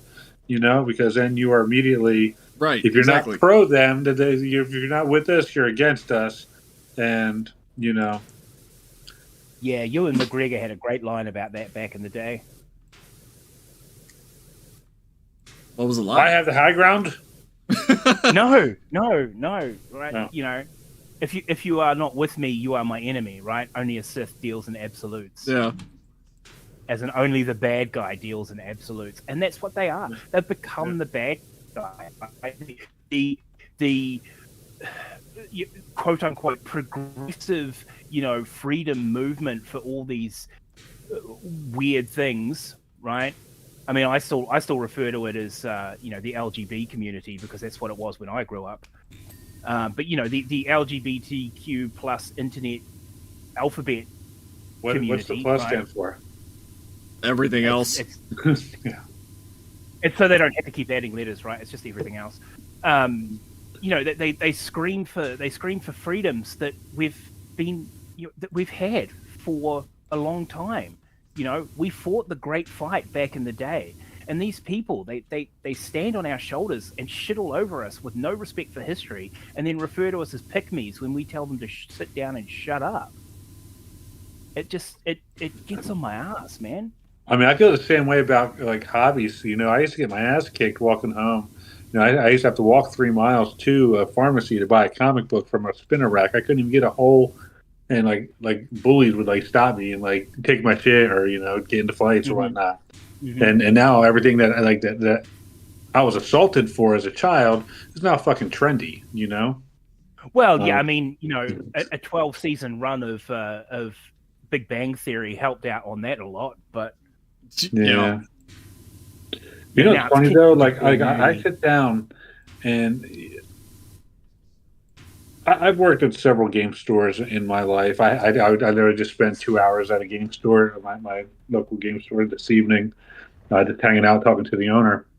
And I can never watch The Big Bang Theory. I tried, man, this should be a show that I like.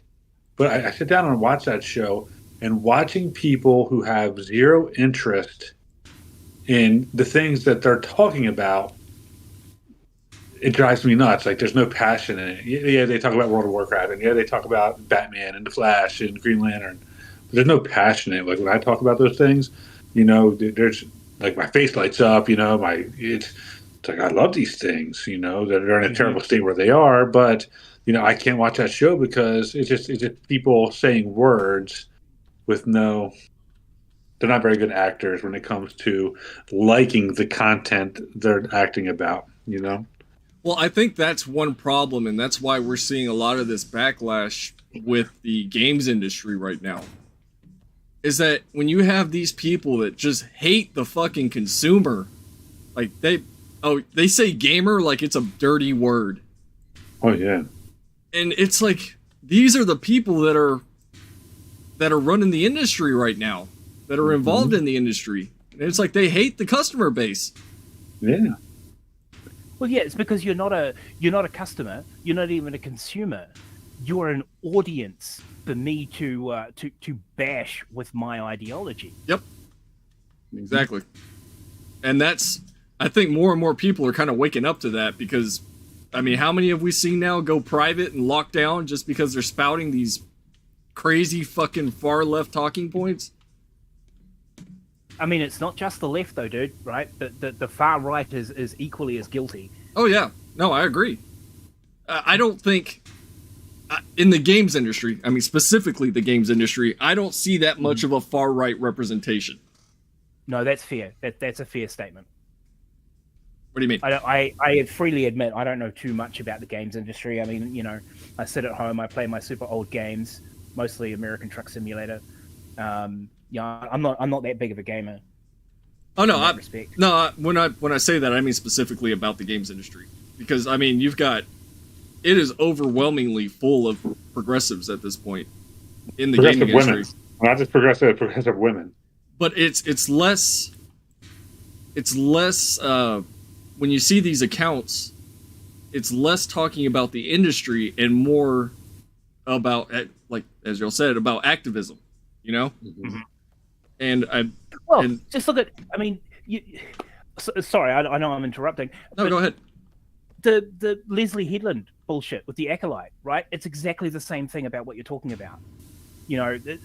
She gets interviewed. How did you think of? What was your thought process in coming up with this thing? And she instantly said, well, growing up as a queer kid, as a queer this, as a queer that, I needed to see something queer and blah blah blah. It's like, but it's Star Wars though. do you not want to talk about Star Wars? But what about the Star Wars? That's what you're doing. It's Star Wars. It's not. Everything has to be queer coded. Everything has to be black coded. Everything has to be female coded in this day and age because patriarchy. Oh, that's what I was going to say. Absolutely hate that word. I just remembered. I'm glad you said that. Like masculinity, it's also a fallacy. It's so complete bullshit. Anyway, sorry, you carry on. No. You just reminded me of exactly what I was going to say. Is that a lot of these policies, a lot of these things that they want, are going so far backwards that we're like, I mean, it's borderline people arguing for segregation again at this point. Yeah. 100%. Oh, it's not borderline. Okay, no, they're actually arguing for segregation at this point. One of our universities got into trouble with the government. To be fair, because they've put in a safe space for Māori and Pacific Islanders, where they can go and feel safe and be free from discrimination and what have you. And the rest of the country's like, hang on, what do you mean you're segregating the Māori and the Pacificans out of white spaces? What do you mean? Because that's what it is, right? It's segregation. But to hear it from the other side of it, it's, well, they're getting, I don't know, beaten on or whatever, which is not true. It's absolutely not true. There is racism in every country, in every facet of every life. Of course there is, because there always will be, right? There will always be someone who thinks they're better than somebody else, which is, whether it's true or not isn't relevant. That's just human nature. It is human nature, that's right. But, to say that a country is as decently progressive as mine is overtly racist is just retarded. It is retarded. Honestly, I really haven't heard that much coming out of New Zealand, except for I can't remember what the last thing I heard that came out of there was about. It was something major. It had to do with them adding more letters onto the LGBTQ thing. I think that was the last. I'm going to tell you right now, I'm a huge fan of New Zealand. First of all, you got City Kickboxing with Gene Barrowman, who hosts, such great fighters as Israel Adesanya, Dan Hooker. You got Brad. I have no idea what that is. Now these are some of the best fighters in the world, man. And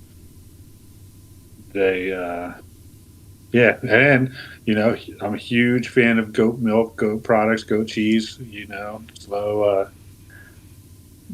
point of cows is some of the best in the world, man. The entire point of cow's milk for the billions of years it took to evolve into what it is today. The entire point of that was to put 300 pounds on a baby cow so that it could become an adult cow. The humans were never meant to consume milk in the way that we have. We literally consume the same amount of milk as a baby cattle does, and then expect ourselves not to gain 300 pounds. And yeah, but it's so damn good, though, man. It's good. It's good, but goat's milk is so much better. Ice cream is awesome. Cheese is awesome, right? Milkshakes are the shit. Yeah. But no, I think JP in the chat brought up something about how D&D had the whole satanic panic thing at one point.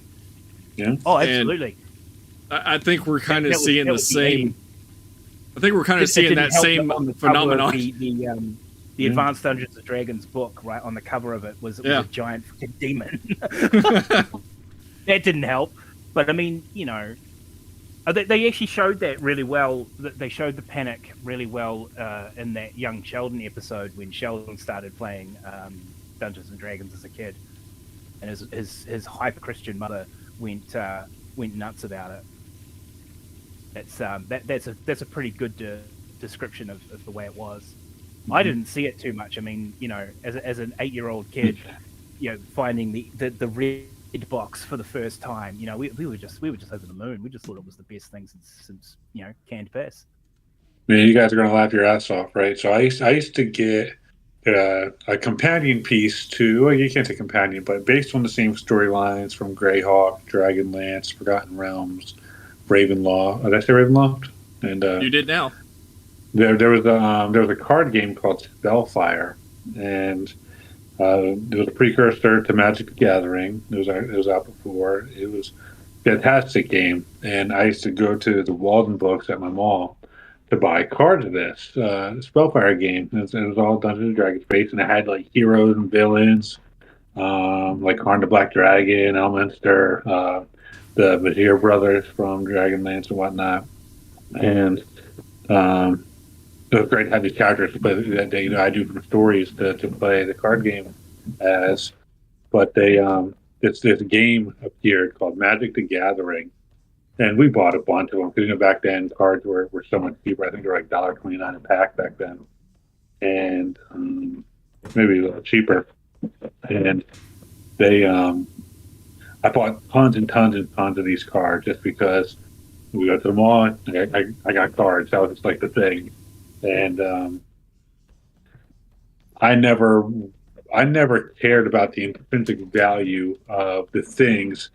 Like when I was collecting comic books as a 12-year-old, I was never, oh my God, this is going to be worth a bunch of money one day. You know what I mean? I read them because that was the comic book I could get, and at the time, and same with the card games. And so I had a shit ton of Magic cards. Never really had anybody to play with, but I had the cards. And when I graduated, I was like 16, 17 in 1996, and I gave all the cards I had to my little brother, who turned a bunch of them into confetti, and the rest, they just got tossed. And I would probably be a multimillionaire right now with some of the cards that I had. So there we go. There's that story for you. Man, that's what happened with my Pokemon cards. I had all the originals when it first came out in the States. And now they're worth, several $1,000s, and I think I just gave them away, or my parents gave them away, or something.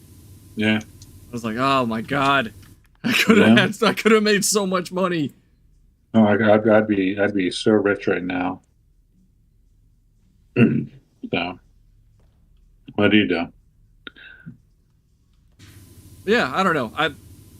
It's good that we have Alvarius in here to give that perspective, because I think the only reason it goes so far is because nobody wants to say anything. You know what I mean? Mm-hmm. And if people start speaking up and going, hey, this isn't the case, then it just sort of nips all that narrative in the bud. Yeah, but that kind of starts with like the people it immediately affects. Like you see this thing with like the trans swimmers and the trans athletes.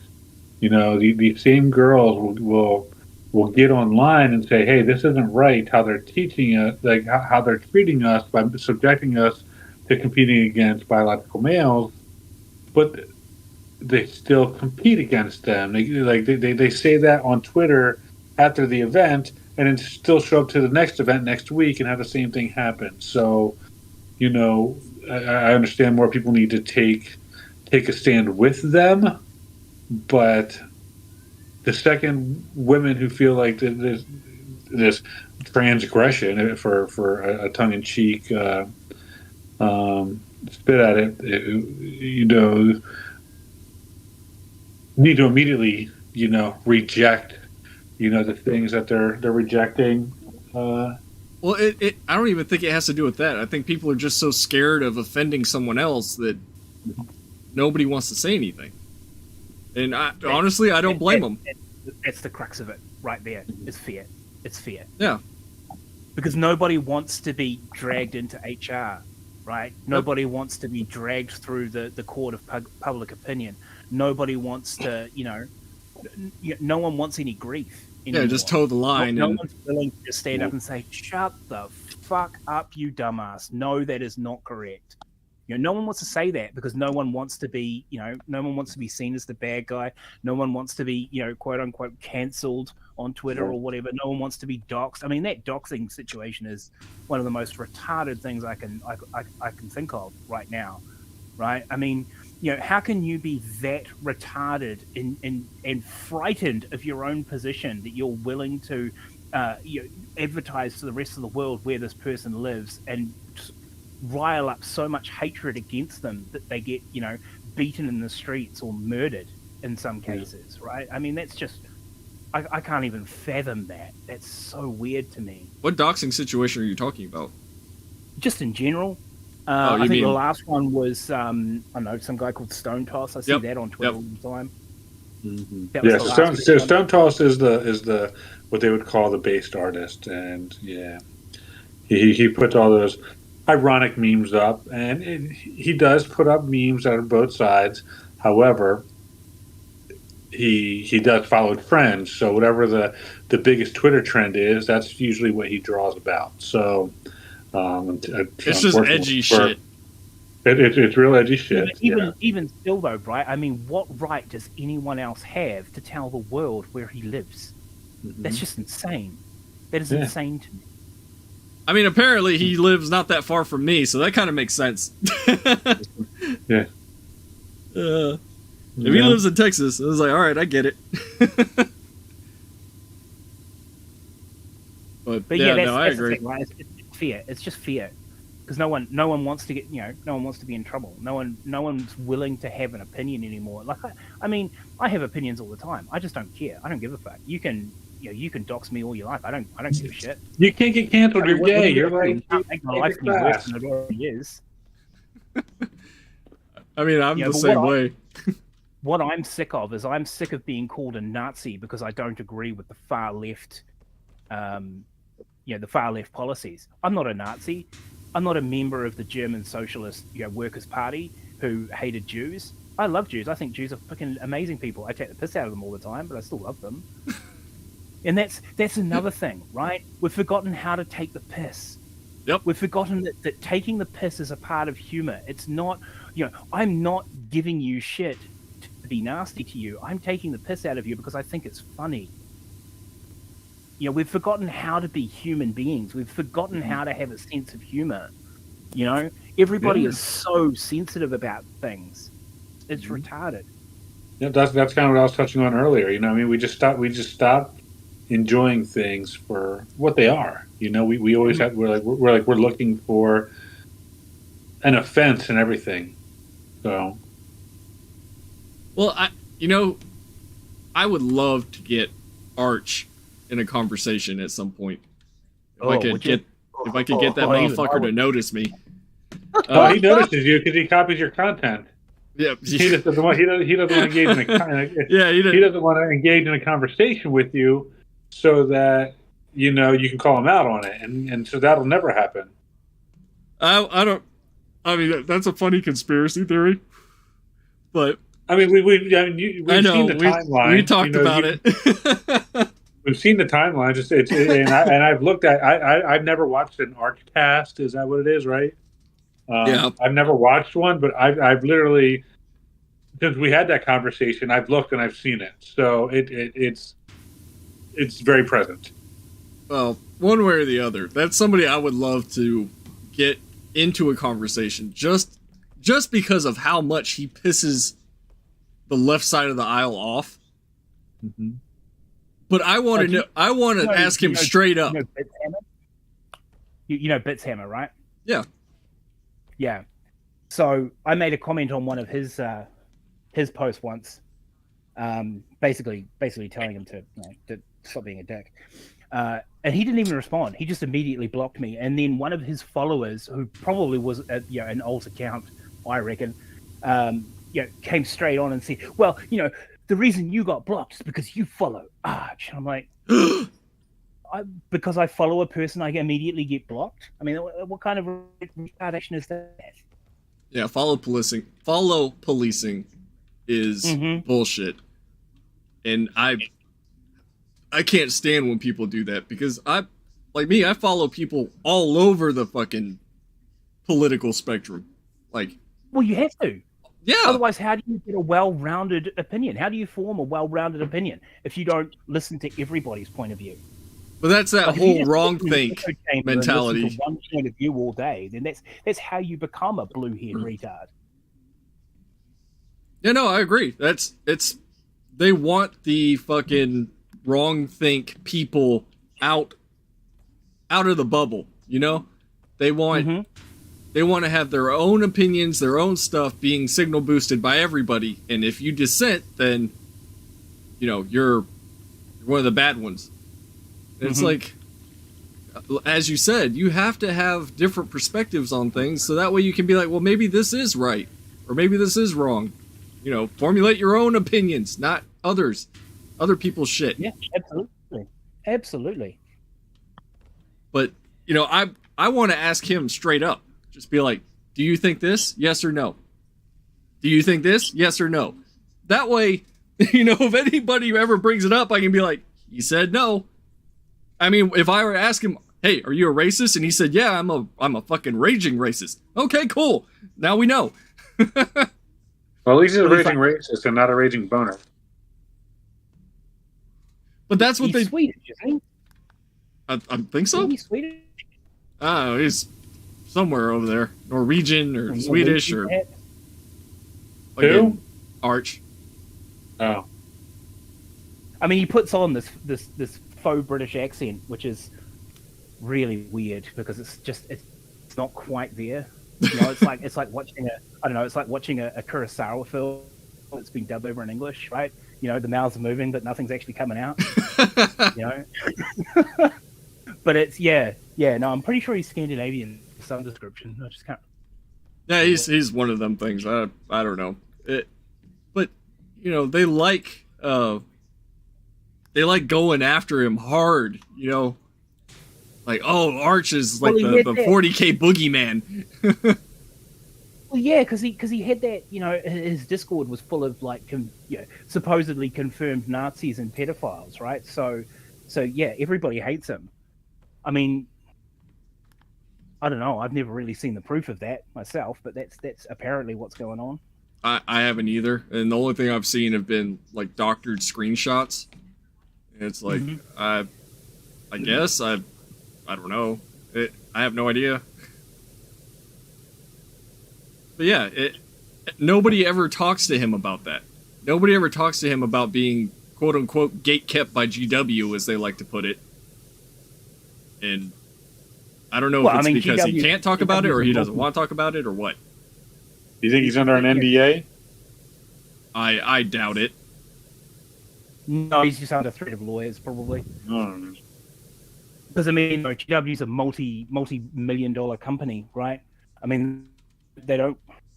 Even if it's not true, the black mark against his name is still there, and they don't want to have anything to do with that because it harms their brand. No, I agree. And again, the only reason it harms the brand, as you put it, is because all these people couldn't stand listening to him talk. And then it was like, all right, we're going to go after him. We're going to get him canceled. We're going to, Yeah, well, that's the thing too, right? I mean, how do we know any of it's actually real? It might have just been. Yeah, we don't. He may have said like an off-color remark that somebody took offense to, and they just went postal on him. Oh, I know Bits was one of those people. I can tell you that. I wouldn't be at all surprised. That guy's a complete loser. Yeah, Bits actually brags about being one of the people that, got him canceled. But it's the whole thing is fucking stupid. It's as we've been talking about, it's like just because somebody has a different opinion or somebody is fucking edgy, who gives a shit? Nobody knows how to. Thing, right? You've got to have differing opinions. If everybody thought exactly the same way, the world would be boring as shit, man. Yeah, well, that's what they want, though. Yeah, of course, but it's their way of thinking. That's what they want. Everybody has to think their way. Yeah, they hate it when you don't. They don't want anybody to, not toe the line. Yeah. And you see that happen all the time with anybody that has a fucking different opinion. They are real quick to turn on you. Mm-hmm. And it's happening more and more and more, especially now after the Israel-Palestine stuff. That you see a lot more infighting among lefties. Because you have incels. Incels? No. I was like, I don't think I've seen incels getting involved in the Israel-Palestine conflict outside of Groypers. I meant to say infidel, but then I messed up. Oh, close enough. Oh, I mean, look, I'm not. I suppose I'm more pro-Israel than I am pro-Palestine, right? I mean, I feel very, very, very, very sorry for all the senseless deaths. But I mean, there's senseless death in every war. It's just it's an inevitable, consequence of two people shooting at each other. Right? There's always going to get some innocent in the crossfire. It just happens. What bugs me the most about it is when you see these pink-haired, blue-haired, hyper woke trans.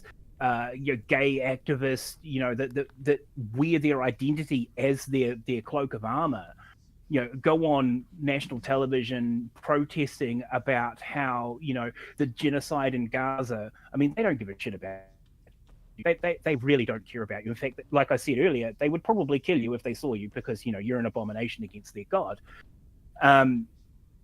But, they keep spouting, these talking points, I guess, for want of a better term, right? From the river to the sea is one. Mm-hmm. That was originally a Hebrew or a Jewish, Israeli thing that was co-opted by the likes of Hamas.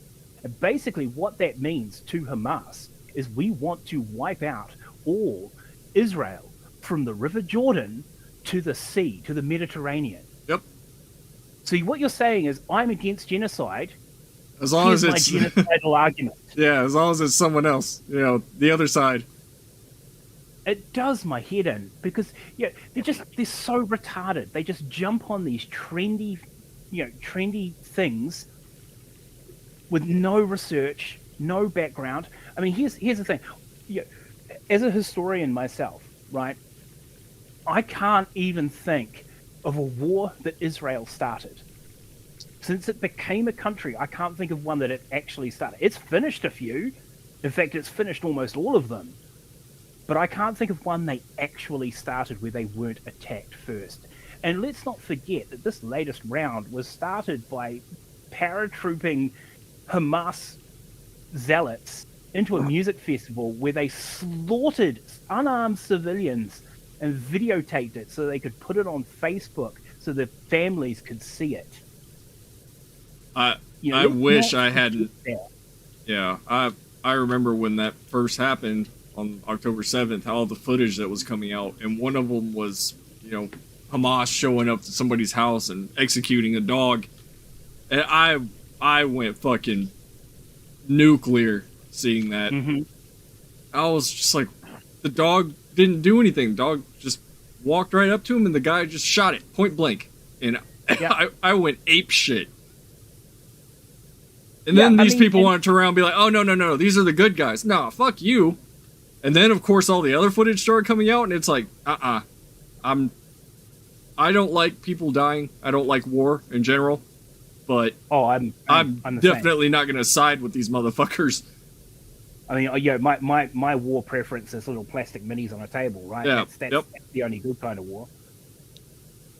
And I don't give a shit if that pisses people off. Hey guys, I'm not mad, but I actually got to go. I'm glad you put that disclaimer. No problem. No. I would chime in, but I That's all good. Here. Thank you. Thanks for the hangout. It was a great time with you guys, and I will catch you both later. Later. All right. Yeah, this was just supposed to be like an open thing. If anybody that wanted to jump in, they could, Oh, I didn't know that. I just saw you hanging out in the chat. Yeah, no, that's what I did it for. Just All right, have a great night. anybody that wanted to talk can come in. Okay, bye. Yeah, back to it. I don't think anybody wants anybody. I don't see anybody actively promoting, hey, this side should die, except when it comes to the Ukraine-Russia shit. Because, oh my god, those NAFO dudes are really fucking bloodthirsty. I'm still on the side of Ukraine. I think they should. Well, same. They should hopefully be able to win, because I think Putin's an asshole, and Putin's Russia is incredibly authoritarian and just a horrible regime to live under. But I don't know, man. I mean, the amount of crap you see coming out of Ukrainian supporters. Like, I saw a video last night of and this was on Twitter, right? A video of Ukrainian soldiers, killing Russian soldiers with grenades, right? Just keep throwing grenades at them. Like, I don't want to see that shit. Yeah. We know that war is horrible. We don't need to see it on our televisions. Yeah, the one I saw was the one where they were using the drone to drop grenades on the guy that was trying to crawl away. That might have been the same one. That might have been the one I'm thinking of. Yeah. Yeah. And it's like, I don't like Russia. I don't want Russia to win. But at the same time, I'm not going to sit here and be like, yep, that's not a war crime. I mean, But no, I agree, man. I agree. I mean, bad shit happens in war. It happens in every single war, and just now it's televised. Is innocent of no side is innocent of crimes. None. No, I agree, and that was my kind of all right. Look, I don't want this to keep going. I don't want this war to continue, but I'm not going to sit here and cheer on people getting, limbs blown off. No, well, I mean, it's look. This is the English governments of the time had the right idea, right? As soon as the media became a thing, I think the first time there was a war correspondent, like an actual war correspondent, was the Crimea, the Battle of the Crimea, which was, what was that, late 1800s. I mean, obviously there would have been journalists around during the likes of, say, the Civil War, obviously. but the first time it became like a major thing to have a war correspondent was the Crimea. But the English government made sure that the journalists were attached to military units, so that the military unit could, or the general staff or whatever, could, censor is too harsh of a word, but basically could sanitize it, right? Because the last thing you want your public to know is that you walked into a village and slaughtered all the women and children because you had to, because that was the village that the enemy was using as their supply depot or whatever, right? Right. But now, with the likes of Twitter, Instagram, the internet, video cameras, all of that shit is out before you can even stop it from happening. Yep. And the biggest problem with that, and this is why when I was talking about the censorship before, right, the military or the government was able to add context to the situation, whereas the retard with his smartphone doesn't add context to the situation, right? Because they can't, because they can't know it, right? So all you see is this raw footage that that makes people angry. Does that make sense? Yeah. No. Yeah. There's no. I mean, as you said already, it's like shit happens in war. I mean, war is war, but we get these snippets of just butchery on both sides, and what was that one? There was some Russian YouTuber or somebody that was going around with the Azov battalion, and he was basically just being their, for lack of a better word, propagandist. Yep. And it's the same thing. There was no real context. It was just footage of Ukrainians getting blown the fuck up. And I think now it's so easy for, like you said, people with a smartphone to just record this shit and then upload it. And a lot of this is for, at the end of the day, it's for clicks. Oh, of course it is. Yeah, of course it is. And there's so many of these accounts now where it's like, I don't ever say that I don't think people should be on the internet or censor people ever. Oh, I should, but that's because I'm old and grumpy. Yeah, right. But I mean, there's some of these accounts that are just straight up propaganda. The first one that comes to mind is that Jackson Hinkle guy. Oh my God. He is probably one of the most egregious examples of just pure propaganda that I can think of. And it's like, come on, man. You know what this guy is doing? He's rage baiting. He's doing all this shit that's completely one-sided and no nuance, no context, no nothing. Like, the dude's, and he has a huge following. Huge. It's like, it's insane. Come on, you gotta put the kibosh on this somehow. Yeah, but see, that's the problem, isn't it? Right? I mean, is he? Well, then, now he's American. But then now you're infringing on freedom of speech and this, that, and the other. And it's like, exactly. I mean, Americans always claim about their freedoms and how super free they are with their freedom of speech, freedom of religion, freedom to own guns, and blah blah blah. And yes, they have these things written down. Sure, the rest of the world has them as well. Like my country has free speech as well, but it has free speech to the point of you can have your opinion, you can voice your opinion, but just because you have free speech doesn't mean you have the right to be an asshole. Yeah. Right. And if you say something that isn't true, you can get taken account for it. Right. And that includes the news service. The news service has to tell the truth. Right. They can be wrong as long as they, tell people that they were wrong and do a retraction or whatever it's called. I wish we had that here. Oh my God. They can't just say wrong shit and call it truth. They can't. It's not it's just not the dumb thing. Yeah, that it has gotten especially bad over here, and Well, you look at the likes of Tucker Carlson, he's got to be the biggest bullshit merchant I've ever seen. And the problem with that is that people believe him. Right? He gets a following. And that's how you end up with the MAGAs of this world, right? I mean, Yep. it's so retarded. Like, here's a prime example. So, do you remember when that Australian guy shot up a couple of mosques in my country? Oh, a few the years ago? Christchurch. Yep, Christchurch. Yep. Yep, that's the one. So, our government immediately said, right, well, you're not seeing that on Twitter and Facebook, and anyone who puts it on Twitter and Facebook can face criminal charges. And I think that was a perfectly legitimate thing to do, because let's face it, these are people's lives, right? No one stopped you from talking about it. They just stopped you from looking at it. Yeah, you don't need to see people getting shot up. I mean, I was, private security / law enforcement back at the time, so I had to see it because we had to guard against it. So we had to know what was going on. But I tell you what, man, I couldn't play a first-person shooter video game for a very long time afterwards, because that's what it looked like. It was horrible. It was it was atrocious, and such an awful waste of life.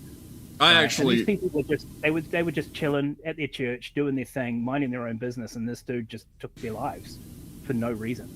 Yeah, I actually saw it in a group I was in. Somebody had shown it, and it like you said, it looked like he was playing a fucking video game. And then you come to find out that now, I wish, because a lot of the shit in his manifesto was just fucking nonsense internet bullshit, and it was like that just made things worse. Yeah, 100%. 100%. Like, isn't he the one that mentioned, like, PewDiePie in his... Or maybe that was one that was here. I don't fucking know. It's gotten to the point where all of these just sort of blend together. I do know that he talked a lot about Lauren Southern. Yeah. I do know that. Which, that's kind of insane.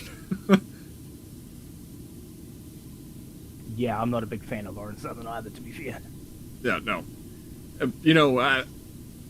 I'm glad I'm not the only one that feels this way, because I'm one of those people that'll be like, oh yeah, I was watching Destiny the other day, and they'll be like, why the fuck are you watching Destiny? It's like, because I like listening to people that are opposite me when it comes to certain things. Yeah, fair enough. I'm not a big fan of Destiny either. I disagree with them 9 times out of 10, but I still listen to him. Yeah, sure. I mean, he's a reasonable debater. I watched his debate with Jordan Peterson the other day. That was hilarious. I watched that too.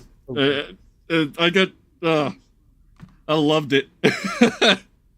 I love the fact that he'll go and talk to people like Jordan Peterson, though, and then people just get so fucking mad.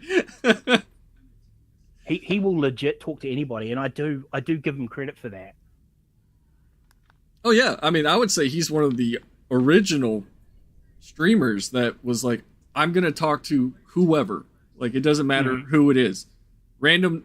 Hell, I could probably get a spot talking to Destiny at some point at this point. But sure. I don't think I could hang with him when it comes to debating topics. But I thought about it at one point. I was like, well, I wonder if I can get on there and talk to him about progressive shit.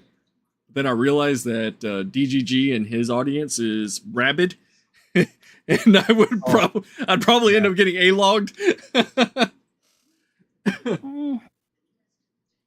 I don't know if you would. I mean, maybe. I don't know.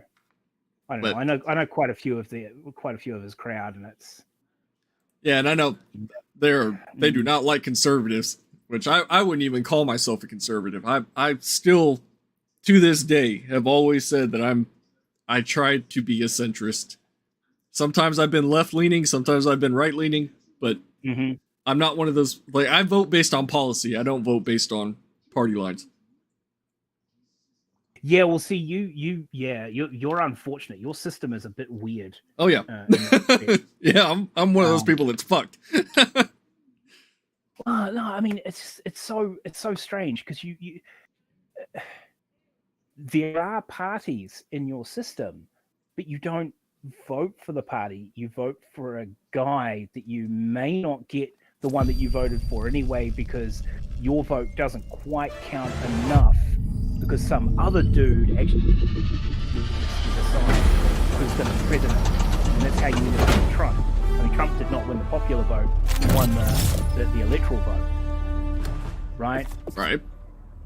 I mean, Hillary won the popular vote, but in my country, that's not how it works, right?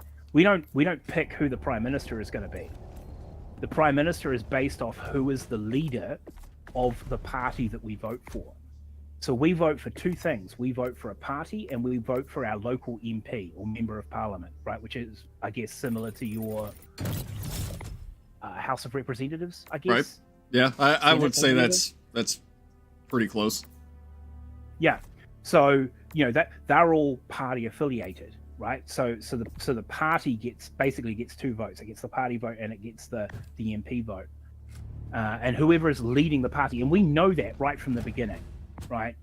We know who is leading the party because, they're the front man of the party, or woman, right? Right. So, we know who we're putting in power. But, I mean, there used to be a clear division between, you did have the center, the left, the right, the far left, and the far right in parties. But now it's very blurred. I would say that both of our parties are basically the same as your parties now, right? Our two major ones. We have Labour, which is left-leaning centre, and we have National, which is the right. Well, y'all, and I would say that's roughly the same as Democrats and Republicans, right? Democrats, yeah, similar, left-leaning centre, and kind of Republicans kind of the same system that the UK has. No, it's exactly the same system as the UK. Yeah. Exactly the same, because we are we are a British colony. Yeah, I don't know. I kind of wish we had a system of government like that, but at the same time, over here, even though we have Republicans and Democrats, we have the uniparty, like these people will vote on the same stuff, and they're okay. I'm gonna sound like a tinfoil hat wearing bastard for saying this, but all these people are just getting rich off of each other. Republican, Democrat, doesn't fucking matter. I mean, I know it's overly dramatized, right? But I mean, I watched House of Cards, man. I mean, that's yeah. I would think fairly accurate as to how the government operates. Oh yeah, it's very accurate, and you watch movies like Margin Call. That's a fantastic movie that has to do with the 2008 collapse. Okay. The banking collapse. With the housing market. The housing market collapsed. Mm-hmm. But it's from the perspective of the hedge fund that owns the stock. And in that movie, it's like there's a line in that movie where he says, well, what are they going to do? He says, well, it doesn't matter, but they don't lose. They don't care if everybody else loses, but they don't lose. Mm-hmm. Talking about the firm, and that's all you see nowadays. It's like, our middle class is basically non-existent at this point, and all these people are getting rich. I mean, there's a lot of things going on from my point of view. I mean, we're starting to see it over here as well, which is unfortunate, but we are lucky in that everything tends to work on a 6 to 9 year cycle. So our terms in office for a party is 3 years, 3-year term. Oh, I wish we had fucking term limits. Oh my god. Well, I mean, we do and we don't. I mean, we don't have a term limit, not a legal one, right? I mean, one party could, as long as they keep getting elected, they can stay in power for as long as they like. Oh, I see what you mean. Okay.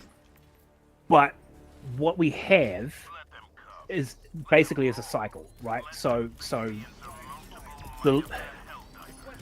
prior to the last one, it was a 9-year cycle, right? So it was 3 terms. Most governments get 3 terms to do their thing, and then the want of the public shifts, and the other party gets voted in. Unfortunately, Labour copped an amazing amount of shit in the last wee while, but then they had a lot to deal with. A volcano erupted, a terrorist shot up a couple of mosques. We had a huge kerfuffle with a global pandemic. There was another thing to do with water over here as well. It's the scheme was called Three Waters. It was basically the government's going to tell the councils how to sort their water out, right? Water infrastructure. But of course, big business and conservative types hated that because they hate being told what to do, and they hate having to spend money. So they were all against it, and now the new national government, or what I call the triumvirate of chaos, because it's just a retarded system. There's 3 political parties making up the governing body, and it's just crazy time. Because that's how our system works, right? We're not a first past the post kind of a system. We're an MMP system. So you have to have a certain amount of seats to govern. If you don't have those seats, you can talk to a buddy, and he can bring his seats, and together you make the mighty Voltron of government. Oh, okay. That's how our system works, which is a little crazy.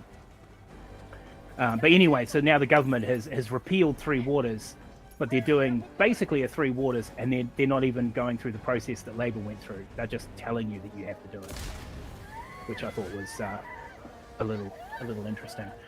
But where was I going with that?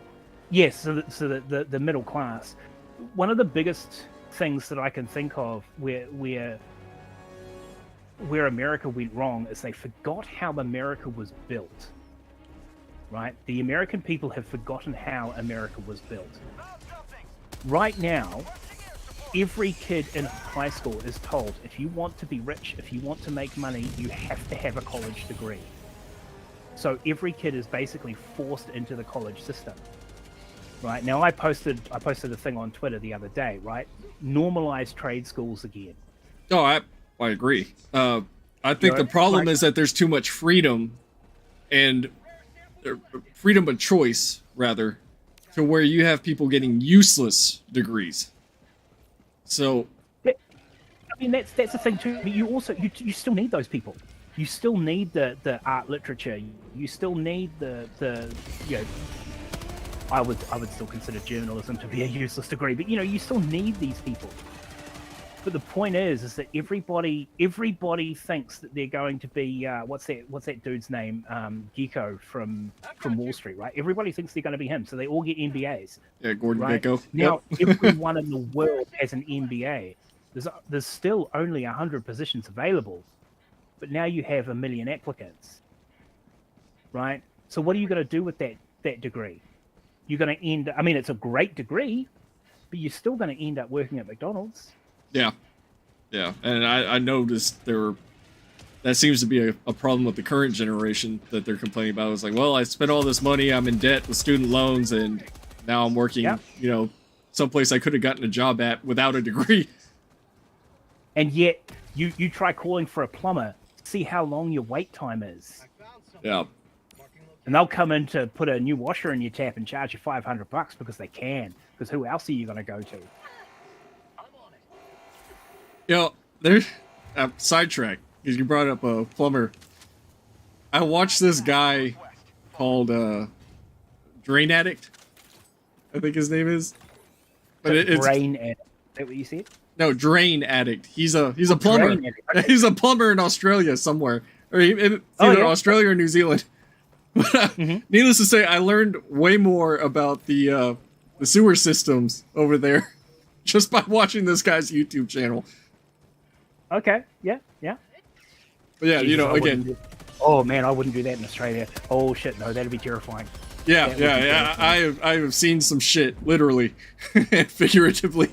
Dude, I mean, in Australia, right? I mean, I love Australia. I think Australia is awesome, but you know, I don't know if I could ever live there. Everything there, it is literally Catachan, right? Everything there wants to kill you. Yeah. Like they have spiders that get to the size of dinner plates, right? And these are just spiders that hang out in your house, going, "Hey, how are you?" You know, they won't kill you. It'll hurt. If they bite you, it'll hurt, but they won't kill you. They're not venomous enough. Yeah, But one of the guys that we do our streams on Sundays with, Cornelius, he's Australian, so I always fuck with him. You know, like, hey, when are you gonna? Sorry, Go you ahead. go. No, I was gonna say I Go always mess with him, asking him when he's gonna ship me a wombat to Texas. Wombats are awesome. They're really aggressive though. So are platypuses actually. They're really aggressive. But yeah, like, you know, the spiders over there. Oh, and the worst thing they have, right? It's not overly dangerous, but the worst thing they have this bird that when it does its thing, and it does its thing very, very early in the morning, right? When it does it sounds like a screaming baby. I shit you not, a screaming baby, and it will happen right outside your window. The first time I stayed there, 'cause my brother lives over there. The first time I stayed there, I was woken up in the morning by these screeching babies, and I thought, "What the fuck is going on?" So I you know, jump out of bed, race outside, and it's just birds. Isn't that a kookaburra? No, I can't remember exactly what they're called. Or is that the laughing one? No, the kookaburra is the laughing one. Probably, yeah, probably. I mean, you know, our coolest bird over here will just you know, pick your pocket and steal your life savings. I'm not even remotely kidding either, by the way. It's a parrot. It's called a kia, and it will literally do that. It'll just steal your shit. Oh, all right. Well, I learned something new. Now I'm gonna have to learn everything about the fucking thieving parrot.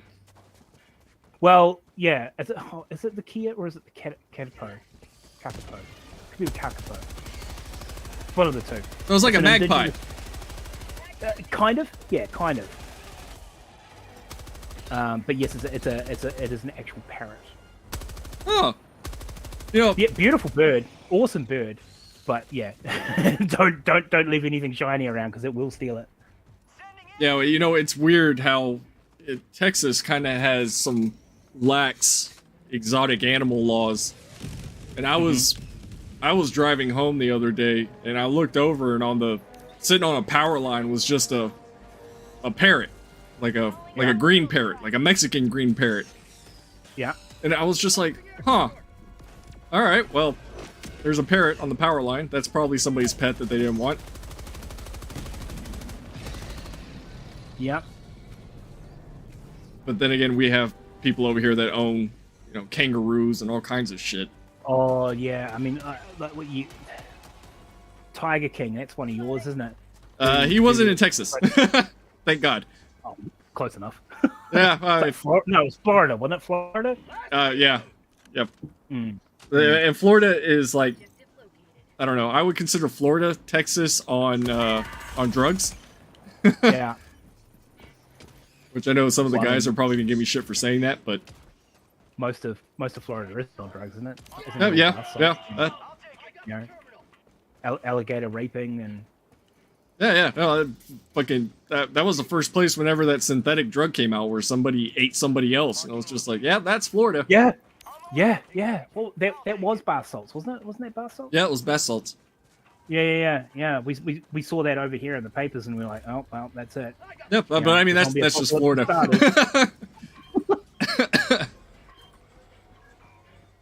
Yeah, crazy time. That's why I love it over here, man. I mean, you know, I think we're probably like one of the last bastions in the world where it's just, you know, it's normal people predominantly, right? The country's relatively safe. You know, I can count on the one hand usually how many murders we have in a year. You know, I mean, even our police don't carry guns as a matter of course. Well,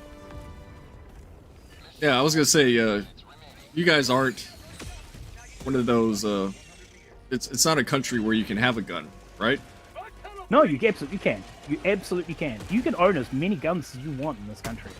Like So- literally, you can own as many as you want. You just have to be licensed to do it. Well, I mean, that's like here too.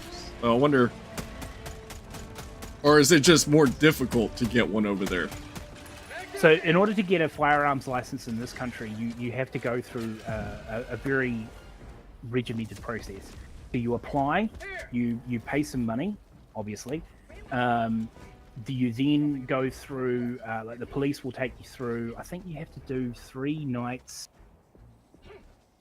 like 3 nights over 3 separate weeks of like a tutorial, like seminar style.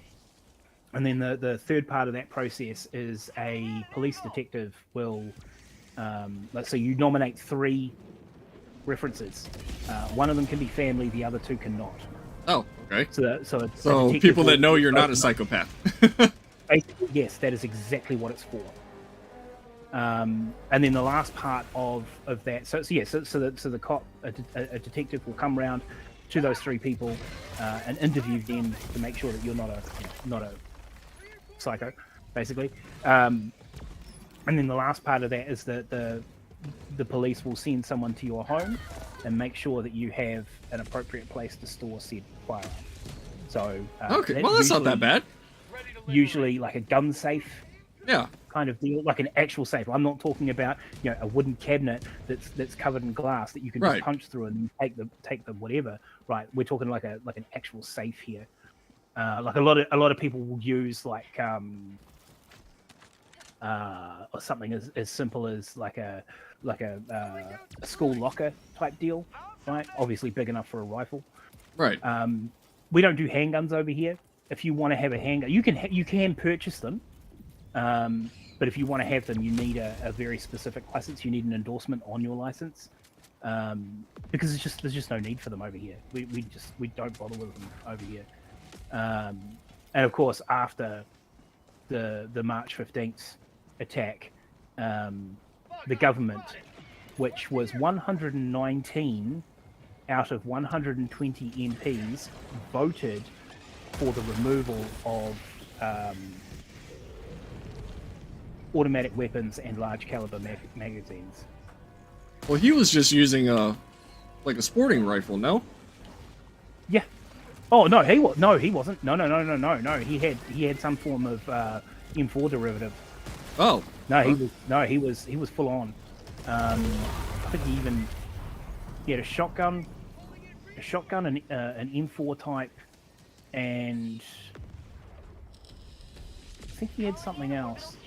But yeah, all of these were freely available to buy.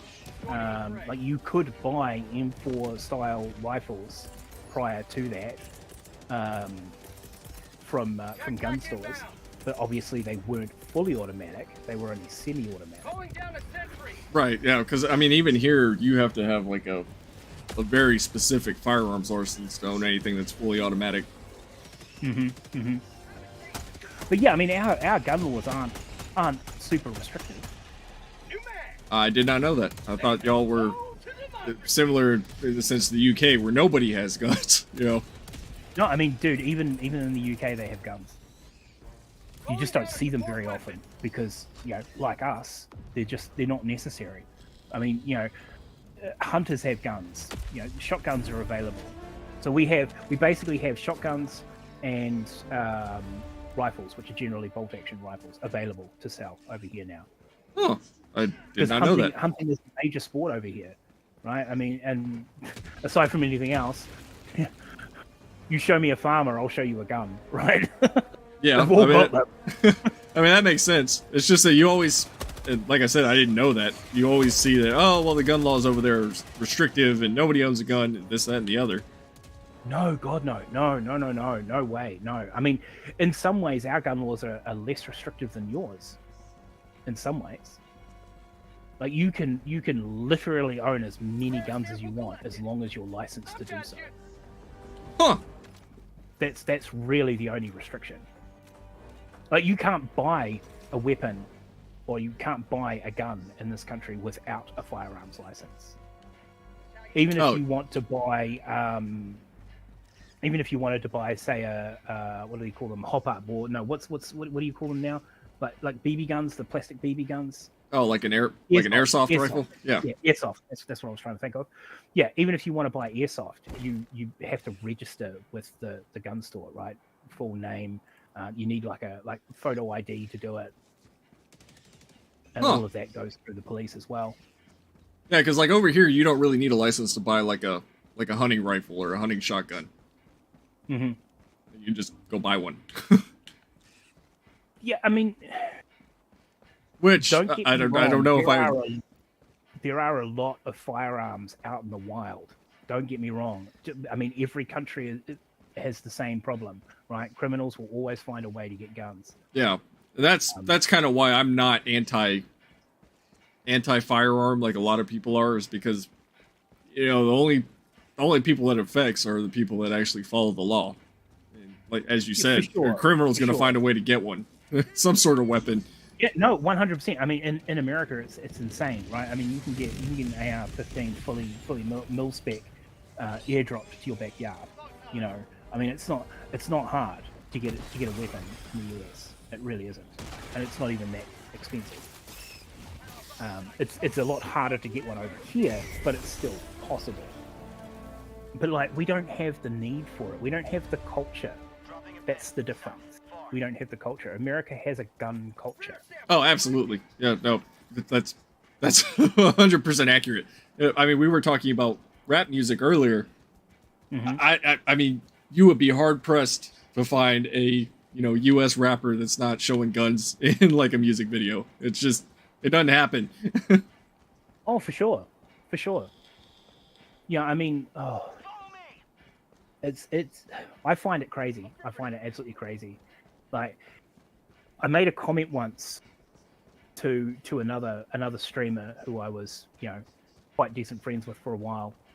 A guy called Counterpoints. I don't know if you know him. Yeah, I've actually streamed with Counterpoints a couple times. Oh, okay, cool. Yeah, I mean, he was a decent guy, but he's gone down some rabbit holes that I just can't follow. But anyway.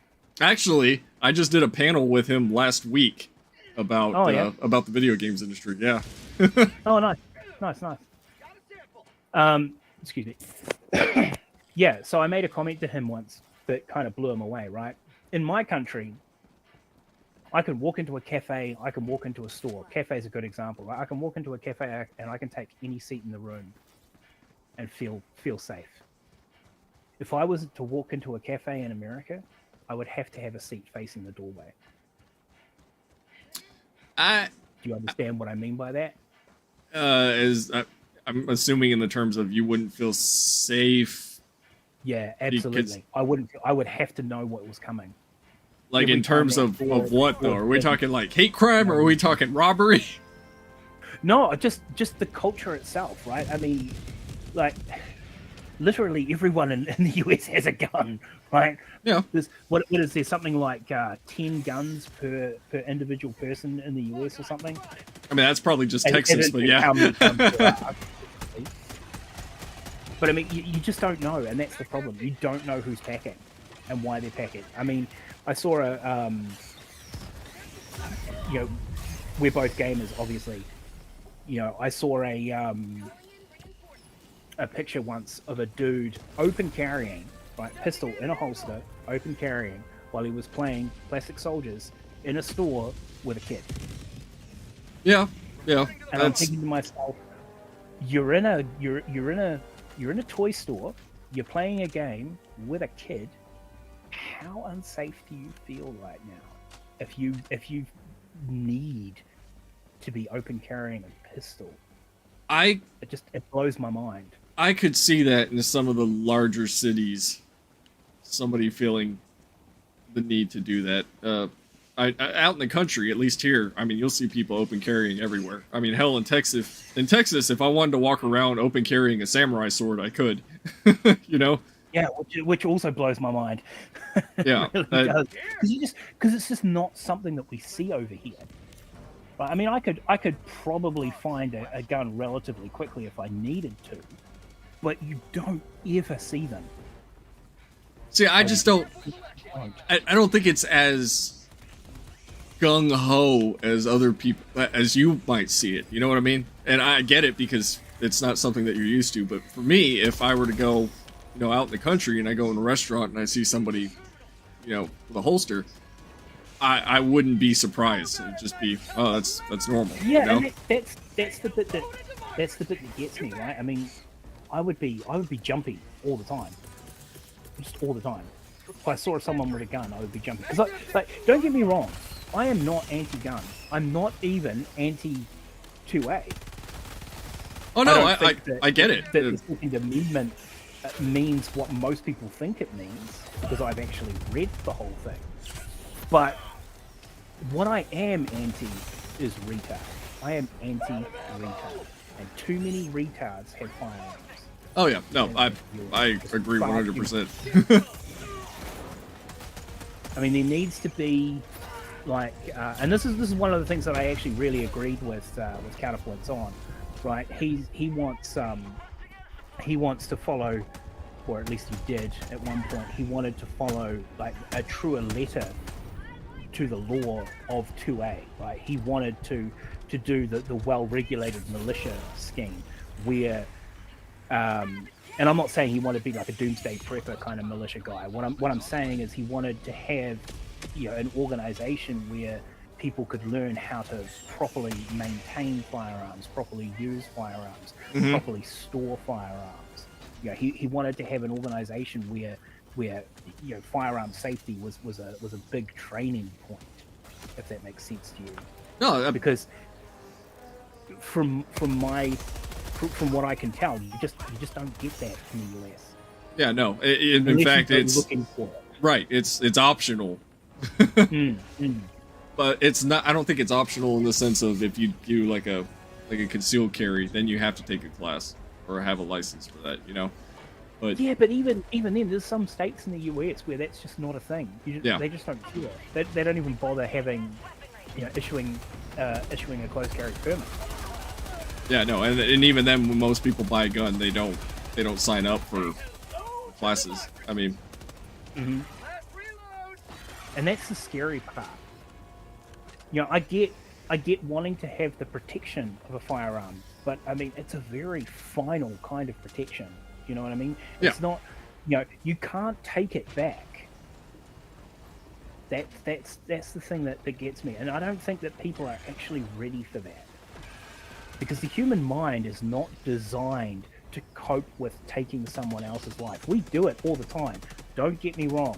I mean, we are one of the worst races for that on the planet, right? For taking each other's lives, because right. I like your grass better than my grass, or your god's better than my god, or my god's better than your god. I don't know why I said it in the reverse. That was weird, but you get my point. So we do it all the time, but the human mind is not actually designed to do that. We are a very social animal. Well, I mean, I agree. I think people, especially now, you look at places like Chicago and other cities similar to Chicago where the murder rate, I think New Orleans is one of those places now where the murder rate is just through the roof of people just killing each other, Yep. And it's... Yeah, I mean, you'll get that when you get a big block of people in one spot, right? I mean, American cities are horrific. I always come back to the mayor of Baltimore during in the height of the pandemic, going on television to ask the gangs of Baltimore to stop killing each other because we need the beds for COVID victims. Yep. I mean, that's crazy right there. I will never ever forget that. But like, it's like, the system is faulty. The system doesn't work anymore. There's something fundamentally wrong with the system. You look at the latest thing that the policeman in New York that just got shot by a dude who had 21 arrests, including gun charges and assault and pretty nasty shit, right? 21 arrests, still on the street, still able to carry a gun, and he kills a police officer. with Well, it. I think a lot of that has to do with the policies of, oh, well, we don't want to just arrest people. Well, then they took it too far to the point where it's like, no, there's some people that you should arrest, you know? Well, I mean, that's like obviously Twitter is a microcosm of the world, right? Obviously, but I mean, you know, my stream is full of, you know, school violence, right? And Yep. it's usually black kids beating up on white kids, and the white kids are just sitting there doing nothing, or just walking down the hallway, you know, and these black kids just come out of nowhere and beat the crap out of them. Why are these kids not being punished? Well, That is my question, and I think I've answered it by you know, just using the word black, right? And I don't want to sound awfully racist, but I think that pendulum has swung too far the wrong way, if that makes sense to you. no, I was gonna say that's exactly right. Is that, you know, we've gotten so far down the rabbit hole of identity politics and all that, to the point where now it's like, no, we don't want to do, you know, like we were talking about earlier. It's like, no, we don't want to do it because, you know, we're going to offend a marginalized group or community or what have you. It's like, yeah, but, you know, just because you identify as something, or scumbag is still a scumbag, you know what I mean? yeah, regardless of how they identify or what race they are, but you know, it's gotten to the point where if you even bring that up, then it's like, oh, well, then you're a racist, right? Even though the point of contention has nothing to do with race, it has to do with criminality. Yeah, 100%. 100%. And I mean, obviously, arresting all the scumbags isn't going to fix the problem, right? It's going to ease the problem, but it's not going to fix the problem. The problem needs to be fixed at the source, right? Now, I'm not going to go down the TradCon rabbit hole of, you know, proper families and church and schools and all that sort of crap, because I think that's kind of irrelevant. I mean, normalizing a two-parent household again is definitely a good step. I don't care what gender the parents are. I don't give a shit. You know, gay, lesbian, straight, doesn't matter, as long as there's two. Single-parent households are a big problem. I was gonna say I think there's the nuclear family just doesn't really exist anymore, and that's, I don't understand why. I think it does. No, I think it still does. I think it's just evolved. This is the point that I'm making, right? I mean, you know, two dads, two moms, a mum and a dad. It doesn't really matter anymore, as long as there's two. As long as there's, you know, there's two people for a kid to learn from. Yeah, no, I agree with that. I'm just saying that it's not as expected as it was in the past. You know, it's like, well, no, I mean, I guess I was really lucky, right? Because I was brought up in the 80s. Yeah, so was I. In the 70s, brought up in the 80s. You know, dad worked, mum stayed at home. You know, when I got home from school, mum was there. You know, and that was my upbringing, right? Stable home. I mean, they fought cats and dogs. We didn't know that at the time, but they did. You know, we were too young for that, but yeah, it was still stable, right? yeah, And we weren't particularly rich, but we didn't want for anything. we had talked about that on one of my streams about, you know, almost all of us. I think Cornelius is the only one that's, no, sorry, Shadow, who's a Umbral Raptor on X. He's the youngest, and he's 20 something. You know, the rest of us are all in our 30s or older, and it's, I know you know, that feeling. the current generation. You know, even he's like, yeah, my generation is just so upside down now. And I was like, I couldn't figure out where it went wrong. You know, from how we grew up. I was born in '85, so growing up in the '90s, and then early 2000s, I had already graduated. And somewhere after that point, it seems like things changed And You I, can, you can probably look at. There's a couple of things you can look at. the internet was. The internet is certainly a part of it, but it isn't a root cause. What the internet did was, I mean, Man versus Mini said it before, right? I think it was him. Sorry if I'm taking your credit again. But the internet provided the voice. Yeah, that was Minis. Back in the day, you had the letters to the editor, and only a very select group of people read that shit. So it's not like it was, worldwide. But now the internet gives every retard a voice, right? And they think that one of the biggest problems with the internet is that all of these retards think that everybody has to listen to their opinion. And that it matters. It's not true. I don't have to listen to your opinion. I think your opinion is dumb. Jog on. But anyway, the root cause, I think, of the issue is, I hate to say it because it does sound like a conservative talking point, but the breakdown of the family structure is one of the root causes, and it was caused primarily by the economic situation of the time. The 80s was full of recessions, and there was quite a big one.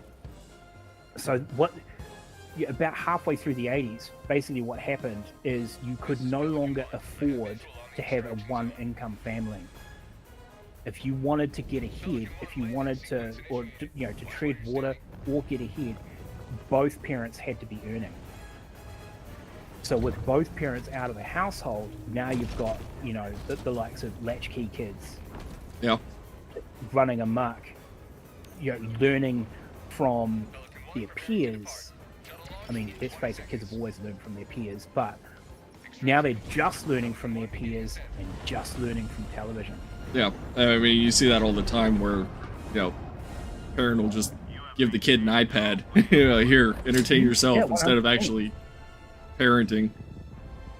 Now, another problem that I see, and I would equate this to the internet, the cancel culture. Everybody's a Nazi. Everybody's a pedo.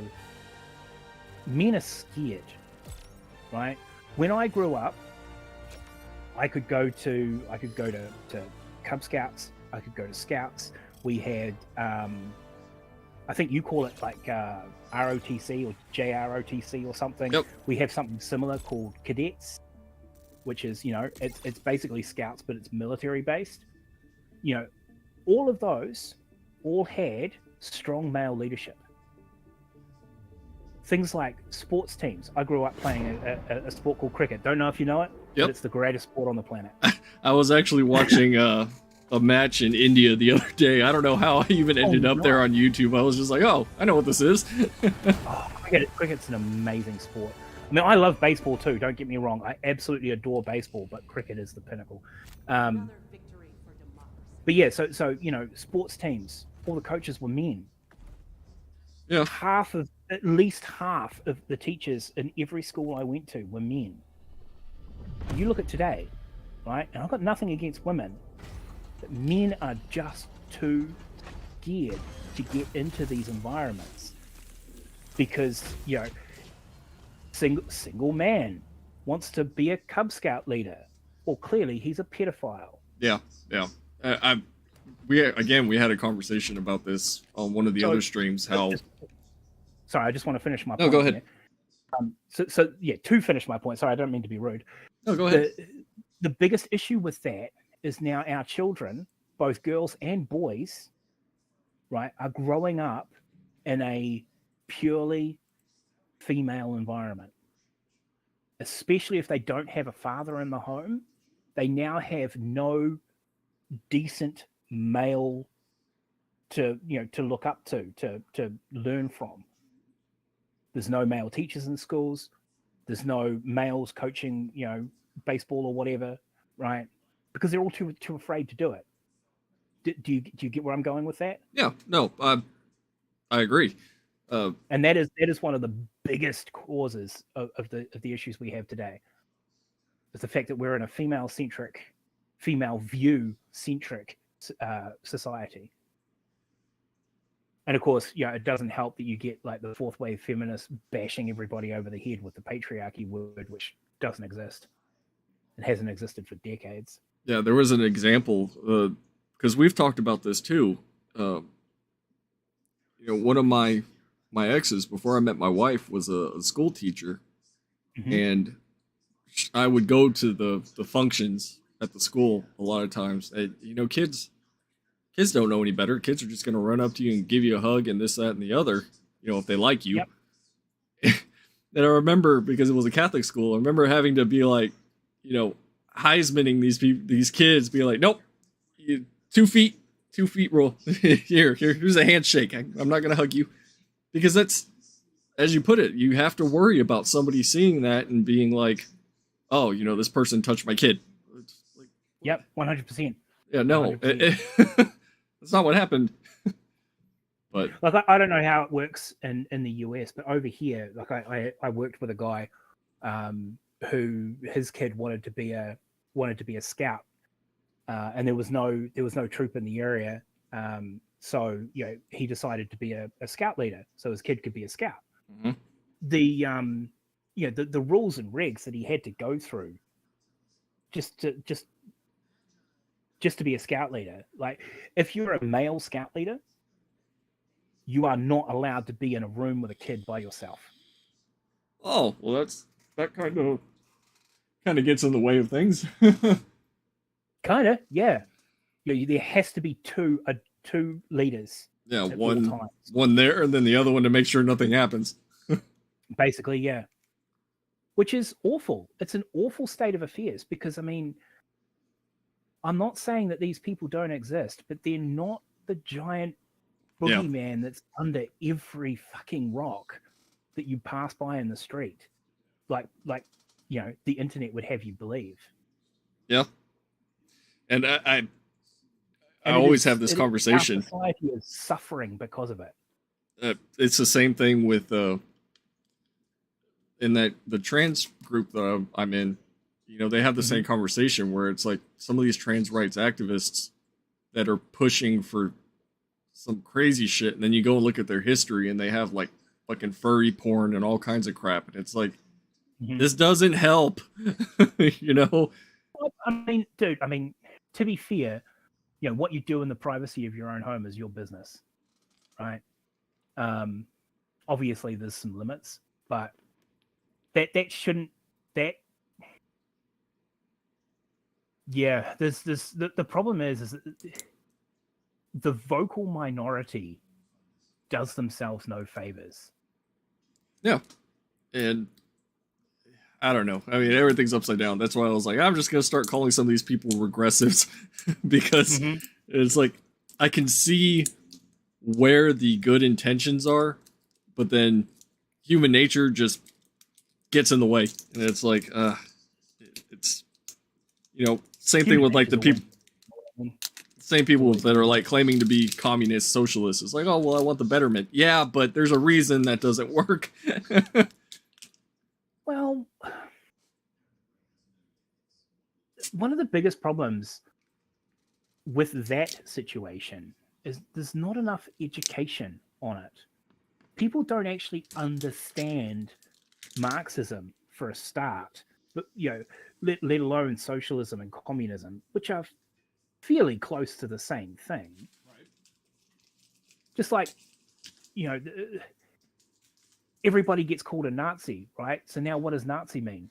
Nazi just means someone who doesn't agree with me on the internet. Yeah, you just water down the word. Exactly. We've forgotten that to be a Nazi is to be a member of the German National Socialist Workers' Party, of 1927 through to 1945. That was a fascist regime, an authoritarian fascist regime who was against, the Jewish people, basically, or anything that wasn't Aryan. Yeah, I was going to say any and all minorities that weren't white Aryans. Yeah, exactly. Yeah, that is what a Nazi is. It's not the person who disagrees with my ideology on the internet. Yeah, that's why when they call me a Nazi, I'm like, well, I need to let my my Mexican mother know that I'm apparently Yeah, white supremacist.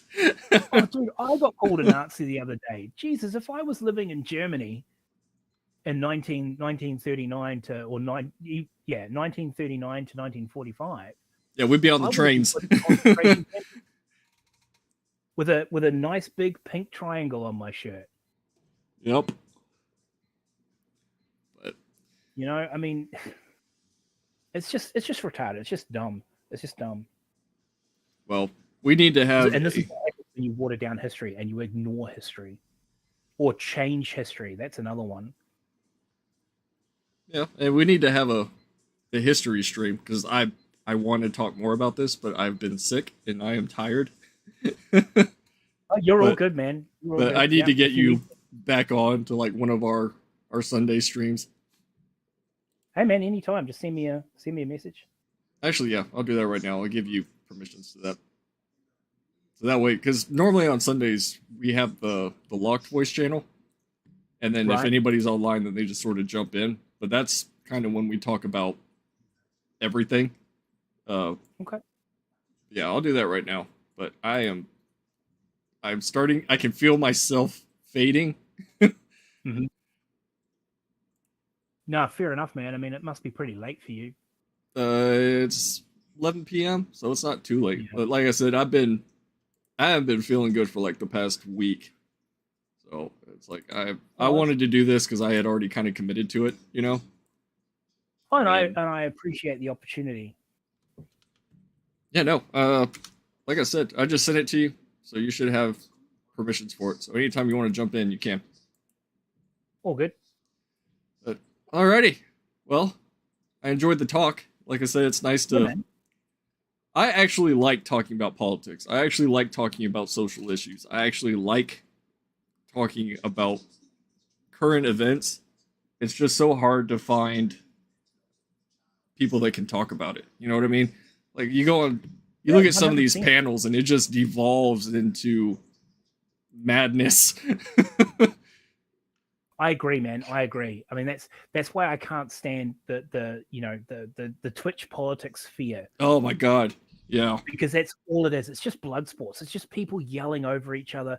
I mean, I've never been into yelling at some rando on the internet. I don't see what point that makes, right? Yeah, I don't it's- see. what It's just good that- content. Exactly. Because exactly. that's what I mean, I hate to say it, but drama sells, you know? It that's- does 100%. That's But what it people doesn't want. do anything. Yeah.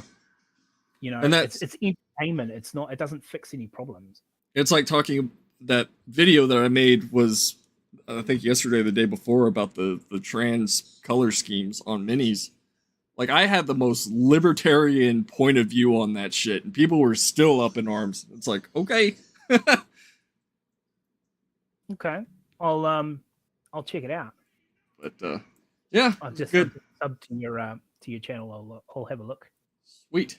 Well, it was good talking to you, buddy. We'll have to do it Yeah, again. man. You too.